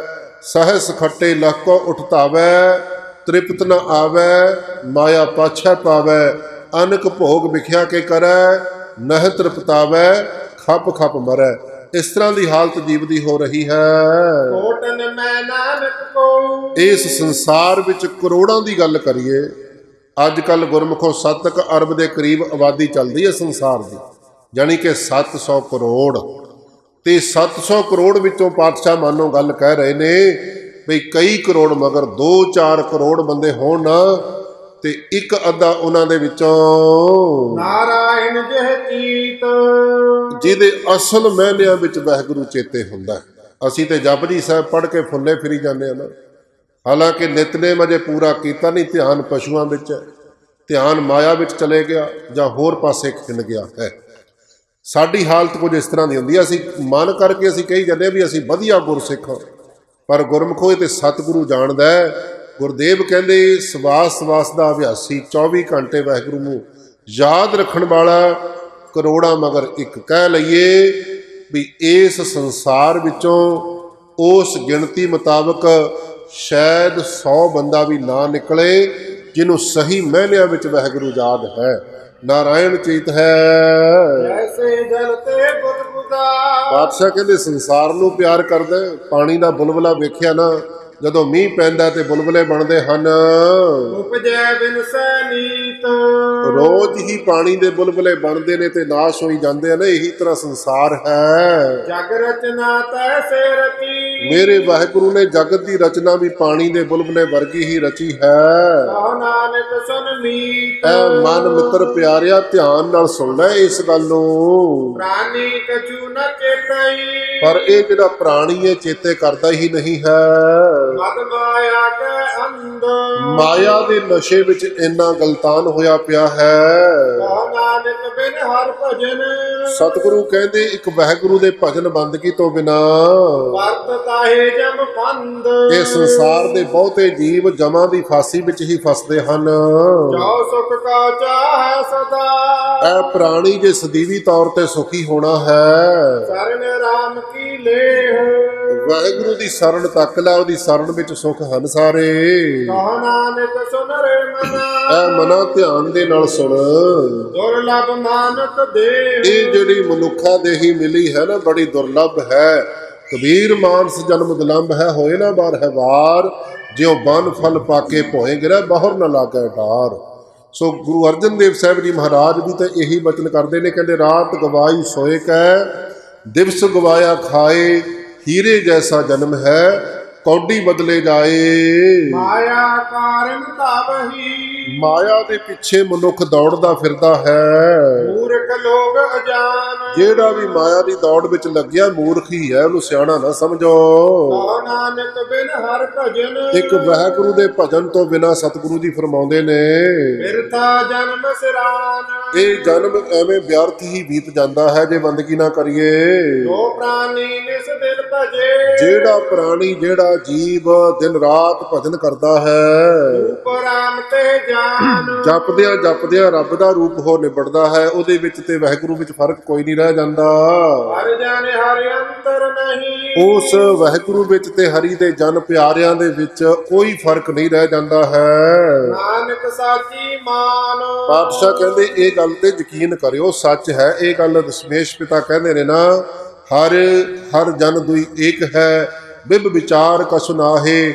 ਜਲ ਤੇ ਉਪਜਤ ਰੰਗ ਜਿਉ, ਜਲ ਹੀ ਵਿਖੈ ਸਮਾਹੇ। ਮਨ ਮਾਇਆ ਮੈਂ ਫਸ ਰਹਿਓ ਇਹ ਮਨ ਜਿਹੜਾ ਹੈ ਮਾਇਆ ਵਿੱਚ ਗਰਸਿਆ ਪਿਆ, ਫਸੀ ਜਾਂਦਾ ਮੁੜ ਮੁੜ ਕੇ। ਵਿਸਰਿਓ ਗੋਬਿੰਦ ਨਾਮ ਇਸ ਕਰਕੇ ਇਸ ਮਨ ਨੂੰ ਜਾਂ ਜੀਵ ਨੂੰ ਪਰਮੇਸ਼ਰ ਵਾਹਿਗੁਰੂ ਗੋਬਿੰਦ ਦਾ ਨਾਮ ਭੁੱਲ ਗਿਆ। ਕਹੋ ਨਾਨਕ ਬਿਨ ਹਰ ਭਜਨ ਇੱਕ ਵਾਹਿਗੁਰੂ ਦੇ ਭਜਨ ਤੋਂ ਬਿਨਾ ਜੀਵ ਜੀਵਨ ਕਾਮੇ ਕਾਮ। ਉਸ ਵਾਹਿਗੁਰੂ ਦਾ, ਪਰਮੇਸ਼ਰ ਦਾ ਭਜਨ ਕਰਨ ਤੋਂ ਬਿਨਾ ਇਹ ਮਨੁੱਖਾ ਜੀਵਨ ਕਿਹੜੇ ਕੰਮ ਆਵੇਗਾ ਤੇਰੇ? ਪ੍ਰਾਨੀ ਰਾਮ ਨ ਚੇਤਈ। ਇਹ ਪ੍ਰਾਣੀ ਤੂੰ ਰੱਬ ਨੂੰ ਚੇਤੇ ਕਿਉਂ ਨਹੀਂ ਕਰਦਾ? ਮਨ ਮਾਇਆ ਕੈ ਅੰਧ। ਇਹ ਮਨ ਮਾਇਆ ਦੇ ਨਸ਼ੇ ਵਿੱਚ ਅੰਨਾ ਹੋਇਆ ਫਿਰਦਾ ਹੈ।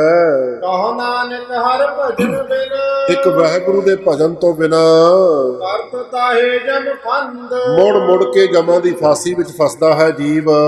ਸੁਖ ਮੈਂ ਬਾ ਸੰਗੀ ਭਏ। ਜਦੋਂ ਜੀਵਨ ਵਿੱਚ ਸੁਖ ਹਨ, ਬਥੇਰੇ ਮਿੱਤਰ ਪਿਆਰੇ ਬਣ ਜਾਂਦੇ ਹਨ। ਦੁਖ ਮੈਂ ਸੰਗ ਨ ਕੋਏ। ਵਿਪਤ ਭਰੀ ਸਭ ਹੀ ਸੰਗ ਛਾੜ। ਜਦੋਂ ਵਿਪਤਾ ਪੈਂਦੀ ਹੈ ਸਾਰੇ ਸਾਥ ਛੱਡ ਜਾਂਦੇ ਨੇ। ਕਹੋ ਨਾਨਕ ਹਰ ਭਜ ਮਨਾ। ਪਾਤਸ਼ਾਹ ਕਹਿੰਦੇ ਵਾਹਿਗੁਰੂ ਦਾ ਭਜਨ ਕਰਿਆ ਕਰ। ਮੁੜ ਮੁੜ ਕੇ ਰਿਪੀਟ ਕਰੀ ਜਾ ਰਹੇ ਨੇ। ਤੇ ਸਿਮਰਤ ਗਤ ਅੰਤ ਸਹਾਈ ਹੋਏ। ਅੰਤ ਨੂੰ, ਆਖਰ ਨੂੰ ਉਸ ਵਾਹਿਗੁਰੂ ਨੇ ਹੀ ਸਹਾਈ ਹੋਣਾ ਹੈ ਤੇਰਾ। ਜਨਮ ਜਨਮ ਪਰਮਤ ਫਿਰਿਓ। ਅਨੇਕਾਂ ਜੂਨਾਂ ਜਨਮਾਂ ਦੇ ਵਿੱਚ ਭਰਮ ਦਾ ਫਿਰਦਾ ਆ ਰਿਹਾ ਹੈ ਤੂੰ। ਮਿਟਿਓ ਨ ਜਮ ਕੋ ਤਰਾਸ। ਬਹੁਤ ਕੁਝ ਕੀਤਾ, ਮਾਇਆ ਬੜੀ ਕਮਾ ਲਈ ਹੈ, ਬੜੇ ਧੀਆਂ ਪੁੱਤ ਪਾਲ ਲਏ। ਜਿਸ ਤਰ੍ਹਾਂ ਭਗਤ ਕਬੀਰ ਦੀ ਕਹਿੰਦੇ ਨੇ, ਮੈਨੂੰ ਸਮਝ ਆ ਗਈ ਪੂਰਬਲੇ ਜਨਮਾਂ ਦੀ ਹੋ ਗਈ ਗਿਆਤ। ਤੇ ਐਸੇ ਘਰ ਹਮ ਬਹੁਤ ਵਸਾਏ। ਇਹੋ ਜਿਹੇ ਘਰ-ਬਾਰ, ਇਹੋ ਜਿਹੇ ਸਰੀਰ ਪਤਾ ਨਹੀਂ ਕਿੰਨੀ ਕੁ ਵਾਰੀ ਧਾਰਨ ਕਰ ਲਏ। ਰਵਿਦਾਸ ਜੀ ਕਹਿੰਦੇ ਬਹੁਤ ਜਨਮ ਵਿਛਰੇ ਥੇ ਬਾਧੋ। ਉਹਨਾਂ ਨੂੰ ਵੀ ਗਿਆਤ ਹੋਈ, ਕਹਿੰਦੇ ਵਿਛੋੜੇ ਵਿੱਚ ਲੰਘ ਗਏ ਬਹੁਤੇ ਜਨਮ। ਕਹੋ ਨਾਨਕ ਹਰ ਭਜ ਮਨਾ। ਇਸ ਲਈ ਇਹ ਮਨਾ ਵਾਹਿਗੁਰੂ ਦਾ ਭਜਨ ਕਰ। ਨਿਰਭੈ ਪਾਵਹਿ ਵਾਸੋ। ਨਿਰਭੈ ਪਦਵੀ ਵਿੱਚ ਜਾ ਕੇ ਵਾਹਿਗੁਰੂ ਦੇ ਚਰਨਾਂ ਵਿੱਚ ਤੇਰਾ ਨਿਵਾਸ ਹੋ ਜਾਵੇਗਾ। ਜਤਨ ਬਹੁਤ ਮੈਂ ਕਰ ਰਹਿਓ। ਪਾਤਸ਼ਾਹ ਹੁਣ ਆਪਣੀ ਨਿਮਰਤਾ ਦਾ ਪ੍ਰਗਟਾਵਾ ਕਰਦੇ ਨੇ। ਕਹਿੰਦੇ ਬੜੇ ਯਤਨ ਮੈਂ ਕੀ ਕਰਕੇ ਵੇਖ ਲਏ। ਭਾਵ ਪ੍ਰਾਣੀ ਮਹਿਸੂਸ ਕਰਦਾ ਆਖਰ ਨੂੰ ਵੀ ਬੜੇ ਯਤਨ ਕਰਕੇ ਵੇਖੇ ਹਨ। ਮਿਟਿਓ ਨ ਮਨ ਕੋ ਮਾਨ। ਪਰ ਯਤਨਾਂ ਦੇ ਨਾਲ ਕਹੀਏ ਵੀ ਕਿਤਾਬਾਂ ਚਾਰ ਪੜ੍ਹ ਲਈਆਂ ਗਿਆਨ ਹੋ ਜਾਊਗਾ ਤੇ ਸ਼ਾਇਦ ਹੰਕਾਰ ਮਿਟ ਜਾਵੇ। ਇਸ ਤਰ੍ਹਾਂ ਹੰਕਾਰ ਨਹੀਂ ਮਿਟਦਾ ਹੈ। ਗੁਰਮਤਿ ਸਿਓ ਨਾਨਕ ਫਤਿਓ। ਦੁਰਮਤ ਦੇ ਵਿੱਚ ਫਸਿਆ ਪਿਆ ਇਹ ਮਨ ਜੀਵ ਦਾ। ਰਾਖ ਲਿਓ ਭਗਵਾਨ। ਬਸ ਅਰਦਾਸ ਹੀ ਹੈ ਵਾਹਿਗੁਰੂ ਦੇ ਚਰਨਾਂ ਵਿੱਚ। ਇਹ ਸੰਪੂਰਨ ਭਗਾਂ ਦੇ ਬਾਨੀ ਵਾਹਿਗੁਰੂ ਜੀ, ਸਰਣ ਪਰੇ ਕੀ ਰਾਖ ਦਇਆਲਾ। ਨਾਨਕ ਤੁਮਰੇ ਬਾਲ ਗੋਪਾਲਾ। ਹਾਲ ਜਵਾਨੀਅਰ ਬਿਰਧ ਫੋਨੇ। ਪਾਤਸ਼ਾਹ ਚੇਤੇ ਕਰਵਾਉਂਦੇ ਨੇ, ਕਹਿੰਦੇ ਬਚਪਨ, ਜਵਾਨੀ ਅਤੇ ਬੁਢੇਪਾ। ਤੀਨ ਅਵਸਥਾ ਜਾਨ। ਇਹ ਸਰੀਰ ਦੀਆਂ ਤਿੰਨ ਹੀ ਅਵਸਥਾਵਾਂ ਹਨ, ਚੌਥੀ ਨਹੀਂ ਹੈ। ਕਹੋ ਨਾਨਕ ਹਰ ਭਜਨ ਬਿਨ। ਤੇ ਪਾਤਸ਼ਾਹ ਕਹਿੰਦੇ ਵਾਹਿਗੁਰੂ ਦੇ ਭਜਨ ਤੋਂ ਬਿਨਾ ਬਿਰਥਾ ਸਭ ਹੀ ਮਾਨ। ਭਜਨ ਤੋਂ ਬਿਨਾ ਬਚਪਨ ਵੀ ਵਿਅਰਥ ਹੈ, ਭਜਨ ਤੋਂ ਬਿਨਾ ਜਵਾਨੀ ਵੀ ਵਿਅਰਥ ਹੈ, ਤੇ ਭਜਨ ਤੋਂ ਬਿਨਾ ਬੁਢੇਪਾ ਵੀ ਵਿਅਰਥ ਹੀ ਹੈ। ਕਰਨੋ ਕੋ ਸੋ ਨਾ ਕੀਓ। ਜਿਹੜਾ ਅਸਲ ਵਿੱਚ ਕਰਨ ਵਾਲਾ ਬੰਦਗੀ ਦਾ ਕਾਰਜ ਸੀ ਉਹ ਤੂੰ ਕੀਤਾ ਹੀ ਨਹੀਂ ਹੈ। ਕਰਿਓ ਲੋਭ ਕੈ ਫੰਦ। ਲੋਭ ਦੀ ਫਾਸੀ ਵਿੱਚ ਫਸਿਆ ਰਿਹਾ, ਲੋਭ ਨੇ ਗਰਸ ਰੱਖਿਆ ਹੈ ਤੈਨੂੰ। ਨਾਨਕ ਸਮਿਓ ਰਮ ਗਇਓ। ਪਾਤਸ਼ਾਹ ਕਹਿੰਦੇ ਬਸ ਲੋਭ ਵਿੱਚ ਫਸੇ ਹੋਇਆਂ ਹੀ ਜ਼ਿੰਦਗੀ ਦਾ ਸਮਾਂ ਲੰਘ ਗਿਆ ਹੈ। ਅਬ ਕਿਉ ਰੋਬਤ ਅੰਧ। ਹੁਣ ਕਿਉਂ ਰੋਂਦਾ ਹੈ? ਕਿਸ ਸਮੇਂ ਰੋਂਦਾ ਜੀਵ? ਤੇ ਜਿਸ ਵੇਲੇ ਮਲਕਲ ਮੌਤ ਜਾਂ ਆਵਸੀ ਸਭ ਦਰਵਾਜੇ ਭੰਨ, ਉਸ ਵੇਲੇ ਪਛਤਾਉਂਦਾ। ਫਿਰ ਉਸ ਵੇਲੇ ਵੱਲ ਸੰਕੇਤ ਹੈ ਪਾਤਸ਼ਾਹ ਦਾ। ਕਹਿੰਦੇ ਅੰਨਿਆ ਹੁਣ ਕਿਉਂ ਰੋਣਾ, ਸਮਾਂ ਸੰਭਾਲਿਆ ਨਹੀਂ ਹੈ ਤੈਂ। ਮਨ ਮਾਇਆ ਮੈਂ ਰਮ ਰਹਿਓ। ਮਨ ਤਾਂ ਤੇਰਾ ਮਾਇਆ ਵਿੱਚ ਹੀ ਗਰਸਿਆ ਰਿਹਾ। ਵਿਕਸਤ ਨਾਹਿ ਨ ਮੀਤ। ਕਦੇ ਵੀ ਨਿਤਾ ਪ੍ਰਤੀ ਦਾ ਕੋਈ ਵੀ ਦਿਨ ਨਹੀਂ ਜਦੋਂ ਮਨ ਤੇਰਾ ਬਾਹਰ ਨਿਕਲਿਆ ਹੋਵੇ ਮਾਇਆ ਚੋਂ। ਨਾਨਕ ਮੂਰਤ ਚਿਤਰ ਜਿਉ। ਤੇ ਇੰਨਾ ਫਸਿਆ ਪਿਆ ਤੇਰਾ ਮਨ ਜਿਵੇਂ ਇੱਕ ਤਸਵੀਰ ਬਣਾਈ ਹੋਵੇ, ਚਿੱਤਰ ਬਣਾਇਆ ਹੋਵੇ। ਕਿਸ ਤਰ੍ਹਾਂ? ਛਾੜਤ ਨਾਹਿ ਨ ਭੀਤ। ਕਹਿੰਦੇ ਜਿਸ ਤਰ੍ਹਾਂ ਇੱਕ ਕੰਧ ਦੇ ਉੱਤੇ ਬਣਾ ਦਈਏ ਚਿੱਤਰ, ਤੇ ਚਿੱਤਰ ਬਣਾਇਆ ਕੰਧ ਦੇ ਉੱਤੇ, ਤੇ ਫਿਰ ਕਹੀਏ ਵੀ ਚਿੱਤਰ ਨੂੰ ਕੰਧ ਤੋਂ ਵੱਖਰਾ ਕਰ ਲਈਏ। ਕਹਿੰਦੇ ਨਹੀਂ, ਨਾ ਹੋ ਸਕਦਾ। ਉਸ ਚਿੱਤਰ ਨੂੰ ਉਤਾਰਨ ਦਾ ਯਤਨ ਕਰਾਂਗੇ ਮਿਟ ਜਾਵੇਗਾ। ਕੰਧ ਢਹਿ ਸਕਦੀ ਹੈ ਪਰ ਚਿੱਤਰ ਅਰ ਕੰਧ ਕਦੇ ਵੱਖਰੇ ਨਹੀਂ ਹੋ ਸਕਦੇ। ਐਸੇ ਤਰ੍ਹਾਂ ਮਨ ਇੰਨਾ ਕੁ ਮਾਇਆ ਵਿੱਚ ਫਸ ਗਿਆ, ਇਹ ਮਾਇਆ ਨੂੰ ਛੱਡਦਾ ਹੀ ਨਹੀਂ ਹੈ। ਚਾਹਤ ਕਛ ਹੋਰ। ਪਾਤਸ਼ਾਹ ਕਹਿੰਦੇ ਜ਼ਿੰਦਗੀ ਪਰ ਮਨੁੱਖ ਸੋਚੀ ਕੁਝ ਹੋਰ ਜਾਂਦਾ, ਚਾਹੁੰਦਾ ਕੁਝ ਹੋਰ ਹੈ। ਦੁਨਿਆਵੀ ਪ੍ਰਾਪਤੀਆਂ ਹੀ ਸੋਚੀ ਜਾਂਦਾ ਹੈ। ਪਰ ਜਦੋਂ ਜਮ ਦਾ ਡੰਡਾ ਕਹੋ ਕਬੀਰ, ਤਬ ਹੀ ਨਰ ਜਾਗੈ। ਜਮ ਕਾ ਡੰਡ ਮੂੰਡ ਮਹਿ ਲਾਗੈ। ਕਹਿੰਦੇ ਸੋਚਦਾ ਕੁਝ ਹੋਰ ਸੀ, ਬਣ ਕੁਝ ਹੋਰ ਹੀ ਗਿਆ ਹੈ। ਚਿਤਵਤ ਰਹੇ ਉਠ ਗੌਰ, ਸਾਰੀ ਜ਼ਿੰਦਗੀ ਠੱਗੀਆਂ ਹੀ ਚਿਤਵਦਾ ਰਿਹਾ ਵੀ ਗੁਆਂਢੀ ਦੀ ਜ਼ਮੀਨ ਕਿਵੇਂ ਖਰੀਦ ਲਵਾਂ, ਮੇਰਾ ਕਾਰੋਬਾਰ ਕਿਸ ਤਰ੍ਹਾਂ ਵੱਧ ਸਕੇ, ਨਾਲ ਦੇ ਦੁਕਾਨਦਾਰ ਦੀ ਹੱਟੀ ਹੋ ਜਾਵੇ ਫੇਲ ਤੇ ਮੇਰੀ ਚੱਲੇ ਵੱਧ। ਇਹੀ ਠੱਗੀਆਂ ਚਿਤਵਦਾ ਰਿਹਾ ਨਾ ਸਾਰੀ ਜ਼ਿੰਦਗੀ। ਨਾਨਕ ਫਾਸੀ ਗਲ ਪਰੀ, ਆਖਰ ਨੂੰ ਜਮਾਂ ਦੀ ਫਾਸੀ ਆ ਕੇ ਗਲ ਵਿੱਚ ਪੈ ਗਈ, ਧਿਆਨ ਤੇਰਾ ਰੱਬ ਵੱਲ ਹੋਇਆ ਹੀ ਨਹੀਂ ਹੈ। ਯਤਨ ਬਹੁਤ ਸੁਖ ਕੇ ਕੀਏ, ਸਾਰੀ ਜ਼ਿੰਦਗੀ ਸੁੱਖਾਂ ਦੀ ਪ੍ਰਾਪਤੀ ਦੇ ਯਤਨ ਹੀ ਕਰਦਾ ਰਿਹਾ। ਦੁਖ ਕੋ ਕੀਓ ਨ ਕੋਏ, ਪਾਤਸ਼ਾਹ ਕਹਿੰਦੇ ਸੰਸਾਰ ਵਿੱਚ ਕਦੇ ਵੀ ਕਿਸੇ ਨੇ ਦੁੱਖ ਵਾਸਤੇ ਉਪਰਾਲਾ ਥੋੜੋ ਕੀਤਾ, ਕਦੇ ਨਹੀਂ ਕਿਸੇ ਨੇ ਕਿਹਾ ਮੈਂ ਬਿਮਾਰ ਹੋ ਜਾਵਾਂ, ਕਦੇ ਨਹੀਂ ਕਹਿੰਦਾ ਕੋਈ ਵੀ ਮੇਰੇ ਸੱਟ ਲੱਗੇ ਐਕਸੀਡੈਂਟ ਹੋ ਜਾਵੇ, ਕੋਈ ਨਹੀਂ ਕਹਿੰਦਾ ਮੈਨੂੰ ਧੀਆਂ ਪੁੱਤਰਾਂ ਦਾ ਵਿਛੋੜਾ ਸਹਿਣਾ ਪੈ ਜਾਵੇ। ਦੁੱਖ ਦਾ ਯਤਨ ਥੋੜੋ ਕੋਈ ਕਰਦਾ, ਸੁੱਖ ਦੇ ਯਤਨਾਂ ਵਿੱਚ ਸਾਰੀ ਜ਼ਿੰਦਗੀ ਲੰਘ ਜਾਂਦੀ ਹੈ। ਕਹੋ ਨਾਨਕ ਸੁਨ ਰੇ ਮਨਾ, ਐ ਮਨਾ ਅਜੇ ਵੀ ਧਿਆਨ ਨਾਲ ਸੁਣ ਲੈ, ਹਰ ਭਾਵੈ ਸੋ ਹੋਏ, ਭਾਣਾ ਵਾਹਿਗੁਰੂ ਦਾ ਹੀ ਵਰਤਣਾ ਹੈ, ਜੋ ਉਹਨੂੰ ਪਾਉਂਦਾ ਹੋਣਾ ਉਹੀ ਹੈ। ਜਗਤ ਭਿਖਾਰੀ ਫਿਰਤ ਹੈ, ਪਾਤਸ਼ਾਹ ਹੁਣ ਜੀਵਾਂ ਦੀ ਹਾਲਤ ਬਿਆਨ ਕਰਦੇ ਨੇ, ਕਹਿੰਦੇ ਤੂੰ ਇਕੱਲਾ ਨਹੀਂ, ਸਾਰੇ ਸੰਸਾਰ ਦੀ ਹਾਲਤ ਕੁਝ ਐਸੀ ਹੈ, ਇਹ ਮਾਇਆ ਦੀ ਦੌੜ ਵਿੱਚ ਭਿਖਾਰੀ ਹੀ ਬਣਿਆ ਪਿਆ ਹੈ। ਸਭ ਕੋ ਦਾਤਾ ਰਾਮ, ਪਰ ਇਹ ਗੱਲ ਇਹਨੂੰ ਸਮਝ ਨਹੀਂ ਆਉਂਦੀ, ਇਹ ਮੰਗਦਾ ਮਨੁੱਖਾਂ ਦੇ ਕੋਲੋਂ, ਇਹ ਗੱਲ ਸਮਝ ਨਹੀਂ ਆਉਂਦੀ ਵੀ ਦਾਤਾ ਤੇ ਪਰਮੇਸ਼ਰ ਵਾਹਿਗੁਰੂ ਹੈ, ਸਾਰਿਆਂ ਨੂੰ ਦੇਣ ਵਾਲਾ ਤੇ ਦੱਦਾ ਦਾਤਾ ਇੱਕ ਹੈ। ਸਭ ਕੋ ਦੇਵਨਹਾਰ, ਦੇਂਦੇ ਟੋਟ ਨ ਆਵੇ ਅਗਰਤ ਭਰੇ ਭੰਡਾਰ। ਸੋ ਉਹ ਐਸਾ ਪਰਮੇਸ਼ਰ ਦਾਤਾ ਹੈ ਜੋ ਅਨੇਕਾਂ ਦੋਸ਼ਾਂ ਨੂੰ ਵੇਖ ਕੇ ਵੀ ਦਾਤਾਂ ਬਖਸ਼ੀ ਜਾਂਦਾ ਹੈ। ਕਹਿੰਦੇ ਦਸ਼ਮੇਸ਼ ਪਿਛਾ ਕਹਿੰਦੇ ਦੀਨਨ ਕੀ ਪ੍ਰਤਪਾਲ ਕਰੈ, ਨਿਤ ਸੰਤ ਅਬਾਰਗ ਨੀਮਨ ਗਾਰੈ, ਪਛ ਪਸ਼ੂ ਨਗ ਨਾਗ ਨਰਾਧ ਸਰਬ ਸਮੈ ਸਭ ਕੋ ਪ੍ਰਤਪਾਰੈ, ਉਖਤ ਹੈ ਜਲ ਮੈਂ ਥਲ ਮੈਂ ਪਲ ਮੈਂ ਕਲ ਕੇ ਨਹੀਂ ਕਰਮ ਵਿਚਾਰੈ, ਦੀਨ ਦਇਆਲ ਦਇਆ ਨਿਧ ਦੋਖਨ ਦੇਖਤ ਹੈ ਪਰ ਦੇਤ ਨ ਹਾਰੈ। ਐਸਾ ਦਾਤਾ ਹੈ ਵਾਹਿਗੁਰੂ। ਕਹੋ ਨਾਨਕ ਮਨ ਸਿਮਰਤ ਹੈ, ਐ ਮੇਰੇ ਮਨਾ ਸਿਮਰਨ ਕਰ ਪਰਮੇਸ਼ਰ ਵਾਹਿਗੁਰੂ ਜੀ ਦਾ, ਪੂਰਨ ਹੋਵੇ ਕਾਮ, ਤਾਂ ਕਿ ਤੇਰੀ ਜ਼ਿੰਦਗੀ ਦਾ ਅਸਲ ਕੰਮ ਹੈ ਜਿਹੜਾ ਉਹ ਪੂਰਨ ਹੋ ਜਾਵੇ। ਅਸਲ ਕੰਮ ਕਿਹੜਾ? ਭਈ ਪ੍ਰਾਪਤ ਮਾਨੁਖ ਦੇਹਰੀਆ, ਗੋਬਿੰਦ ਮਿਲਣ ਕੀ ਇਹ ਤੇਰੀ ਬਰੀਆ। ਇਹ ਕੰਮ ਹੈ ਤੇਰਾ ਅਸਲ, ਇਹ ਪੂਰਾ ਹੋ ਜਾਵੇ ਬੰਦਗੀ ਨਾਲ। ਹੈ ਮਾਨ ਕਹਾ ਕਰੈ, ਝੂਠਾ ਹੰਕਾਰ ਕਿਉਂ ਕਰੀ ਜਾਂਦਾ ਹੈ ਮਾਇਆ ਦਾ? ਜਗ ਸੁਪਨੇ ਜਿਉ ਜਾਨ, ਇਹ ਜਗਤ ਸੁਪਨੇ ਤੋਂ ਵੱਧ ਕੇ ਕੁਛ ਵੀ ਨਹੀਂ ਹੈ। ਇਨ ਮੈਂ ਕਛ ਤੇਰੋ ਨਹੀਂ, ਇਹਦੇ ਵਿੱਚ ਕੁਛ ਵੀ ਤੇਰਾ ਨਹੀਂ ਹੈ। ਨਾਨਕ ਕਹਿਓ ਬਖਾਨ, ਪਾਤਸ਼ਾਹ ਵਿਖਿਆਨ ਕਰਕੇ ਸਮਝਾ ਰਹੇ ਨੇ, ਥੋੜੀ ਤੇਜ਼ੀ ਫੜੋ। ਗਰਭ ਕਰਤ ਹੈ ਦੇਹ ਕੋ, ਇਹ ਜੀਵ ਦਾ, ਇਹ ਸਰੀਰ ਦਾ ਹੰਕਾਰ ਕਰੀ ਜਾਂਦਾ ਹੈ। ਦਿਸੈ ਛਿਨ ਮੈਂ ਮੀਤ, ਇਹ ਸਰੀਰ ਨੇ ਛਿਨ ਸਮੇਂ ਵਿੱਚ ਅੱਖ ਫਰਕਦਿਆਂ ਨਾਸ਼ ਹੋ ਜਾਣਾ ਹੈ, ਚੱਕ ਲੋ ਹੋ ਜਾਣੀ ਹੈ ਇੱਕ ਦਿਨ। ਇਹ ਪ੍ਰਾਨੀ ਹਰ ਜਸ ਕਹਿਓ, ਜਿਸ ਬੰਦੇ ਨੇ ਇਸ ਜੀਵਨ ਵਿੱਚ ਹਰੀ ਦਾ ਜਸ ਕੀਤਾ ਹੈ, ਨਾਨਕ ਤਹਿ ਜਗ ਜੀਤ, ਇਸ ਜਗਤ ਵਿੱਚ ਉਹਨੇ ਹੀ ਜ਼ਿੰਦਗੀ ਦੀ ਬਾਜੀ ਨੂੰ ਜਿੱਤਿਆ ਹੈ। ਇਹ ਕਟ ਸਿਮਰਨ ਰਾਮ ਕੋ, ਜਿਹਦੇ ਹਿਰਦੇ ਵਿੱਚ ਵਾਹਿਗੁਰੂ ਦਾ ਸਿਮਰਨ, ਵਾਹਿਗੁਰੂ ਦੀ ਯਾਦ ਚੱਲ ਰਹੀ ਹੈ, ਉਹ ਨਰ ਮੁਕਤਾ ਜਾਨ, ਉਹ ਮਨੁੱਖ ਮੁਕਤ ਹੈ, ਮੁਕਤ ਦੀ ਅਵਸਥਾ ਰੱਖਦਾ ਹੈ। ਇਹ ਨਰ ਹਰ ਅੰਤਰ ਨਹੀਂ, ਉਸ ਬੰਦੇ ਵਿੱਚ ਤੇ ਵਾਹਿਗੁਰੂ ਵਿੱਚ ਕੋਈ ਫਰਕ ਨਹੀਂ ਰਹਿ ਜਾਂਦਾ। ਨਾਨਕ ਸਾਚੀ ਮਾਨ, ਪਾਤਸ਼ਾਹ ਕਹਿੰਦੇ ਸੱਚ ਕਰਕੇ ਜਾਣੋ ਇਸ ਗੱਲ ਨੂੰ। ਏਕ ਭਗਤ ਭਗਵਾਨ, ਇੱਕ ਪਰਮੇਸ਼ਰ ਵਾਹਿਗੁਰੂ ਦੀ ਜਿਹੜੀ ਭਗਤੀ ਹੈ ਭਗਵਾਨ ਦੀ, ਜੇ ਪ੍ਰਾਨੀ ਕਾ ਨਾਹੇ ਮਨ, ਅਸਲ ਵਿੱਚ ਇਹੀ ਗੱਲ ਤੇ ਮਨੁੱਖ ਦੇ ਮਨ ਵਿੱਚ ਵਸਦੀ ਨਹੀਂ ਹੈ। ਜੈਸੇ ਸੂਕਰ ਸਵਾਨ, ਤੇ ਜਿਹਦੇ ਅੰਦਰ ਭਗਤੀ ਨਹੀਂ ਵਸਦੀ ਫਿਰ ਉਹਦੀ ਹਾਲਤ ਕੀ ਹੈ? ਕਹਿੰਦੇ ਜਿਵੇਂ ਸੂਰ ਹੋਵੇ ਜਾਂ ਕੁੱਤਾ ਹੋਵੇ। ਨਾਨਕ ਮਾਨੋ ਤਾਹੇ ਤਨ, ਉਹਦੇ ਸਰੀਰ ਨੂੰ ਸੂਰ ਵਰਗਾ ਜਾਂ ਕੁੱਤਿਆਂ ਵਰਗਾ ਹੀ ਮੰਨੋ, ਉਹਨੂੰ ਇਨਸਾਨ ਨਾ ਮੰਨੋ। ਮੀ ਕੋ ਗ੍ਰਹਿ ਜਿਉ ਸਦਾ, ਬਾਦਸ਼ਾਹ ਨਾਲ ਹੀ ਕਹਿੰਦੇ ਨੇ ਚਲੋ ਕੁੱਤੇ ਦੀ ਤੁਲਨਾ ਕਰਤੇ ਦਿੱਤੀ ਹੈ, ਉਹਦੇ ਨਾਲੋਂ ਤੇ ਕੁੱਤਾ ਵੀ ਕੁਝ ਨਾ ਕੁਝ ਚੰਗਾ ਹੈ। ਉਹ ਆਪਣੇ ਮਾਲਕ ਦਾ ਦਰ ਨਹੀਂ ਛੱਡਦਾ, ਮਾਨ ਤਜਤ ਨਹੀਂ ਨਿਤ, ਕਦੇ ਵੀ ਆਪਣੇ ਮਾਲਕ ਦਾ ਦਰ ਛੱਡ ਕੇ ਨਹੀਂ ਜਾਂਦਾ। ਨਾਨਕ ਇਹ ਵਿਦ ਹਰ ਭਜੋ, ਉਸ ਕੁੱਤੇ ਕੋਲੋਂ ਹੀ ਸਿੱਖਿਆ ਲੈ ਲਵੋ, ਜਿਵੇਂ ਕੁੱਤਾ ਮਾਲਕ ਨੂੰ ਇੰਨਾ ਸਮਰਪਿਤ, ਤੂੰ ਵੀ ਆਪਣੇ ਵਾਹਿਗੁਰੂ ਮਾਲਕ ਨੂੰ ਸਮਰਪਿਤ ਹੋ ਜਾ। ਇਸ ਵਿਧੀ ਨਾਲ ਵਾਹਿਗੁਰੂ ਦਾ ਸਿਮਰਨ ਕਰ। ਮਨ ਹੋਏ ਇੱਕ ਚਿੱਤ, ਇੱਕ ਮਨ ਇੱਕ ਚਿੱਤ ਭਾਵ ਇਕਾਗਰ ਚਿੱਤ ਹੋ ਕੇ ਨਾਮ ਜਪਿਆ ਕਰ। ਤੀਰਥ ਵਰਤ ਅਰਦਾਨ ਕਰ, ਪਰ ਤੇਰੀ ਇਹ ਜੀਵ ਤੇਰੀ ਹਾਲਤ ਕੀ ਹੈ? ਤੂੰ ਧਰਮ ਦੇ ਕੰਮ ਕਰਦਾ ਜ਼ਰੂਰ ਹੈ, ਤੀਰਥਾਂ ਤੇ ਵੀ ਜਾ ਆਉਂਦਾ ਹੈ, ਵਰਤ ਵੀ ਰੱਖ ਲੈਂਦਾ ਹੈ, ਕਈ ਤਰ੍ਹਾਂ ਦੇ ਦਾਨ ਪੁੰਨ ਵੀ ਕਰ ਲੈਂਦਾ ਹੈ, ਮਨ ਮੈਂ ਤਰੇ ਗੁਮਾਨ। ਪਰ ਤੈਨੂੰ ਸਮਝ ਨਹੀਂ ਆਉਂਦੀ ਇਹ ਸਾਰਾ ਕੁਝ ਕਰਕੇ ਹੰਕਾਰ ਵੀ ਕਰੀ ਜਾਂਦਾ ਵੀ ਮੈਂ ਤੀਰਥਾਂ ਦੀ ਯਾਤਰਾ ਇੰਨੀ ਵਾਰ ਕਰ ਲਈ। ਸਾਡੇ ਲਾਣੇ ਦੇ ਵਿੱਚ ਵੀ ਹੈਗੇ ਨੇ ਨਾ ਜਿਹੜੇ ਉਹ ਕਹਿਣਗੇ ਜੀ 3 ਵਾਰੀ ਹੇਮਕੁੰਟ ਸਾਹਿਬ ਜਾਇਆ ਆ, 4 ਵਾਰੀ ਹਜੂਰ ਸਾਹਿਬ ਮੈਂ ਜਾਇਆ ਆ, 7 ਵਾਰੀ ਪਟਨਾ ਸਾਹਿਬ ਜਾਇਆ। ਇਹੀ ਗਿਣਤੀਆਂ ਚੁੱਕੀ ਫਿਰਦੇ ਨੇ ਕਈ ਤਾਂ ਮੇਰੇ ਵਰਗੇ।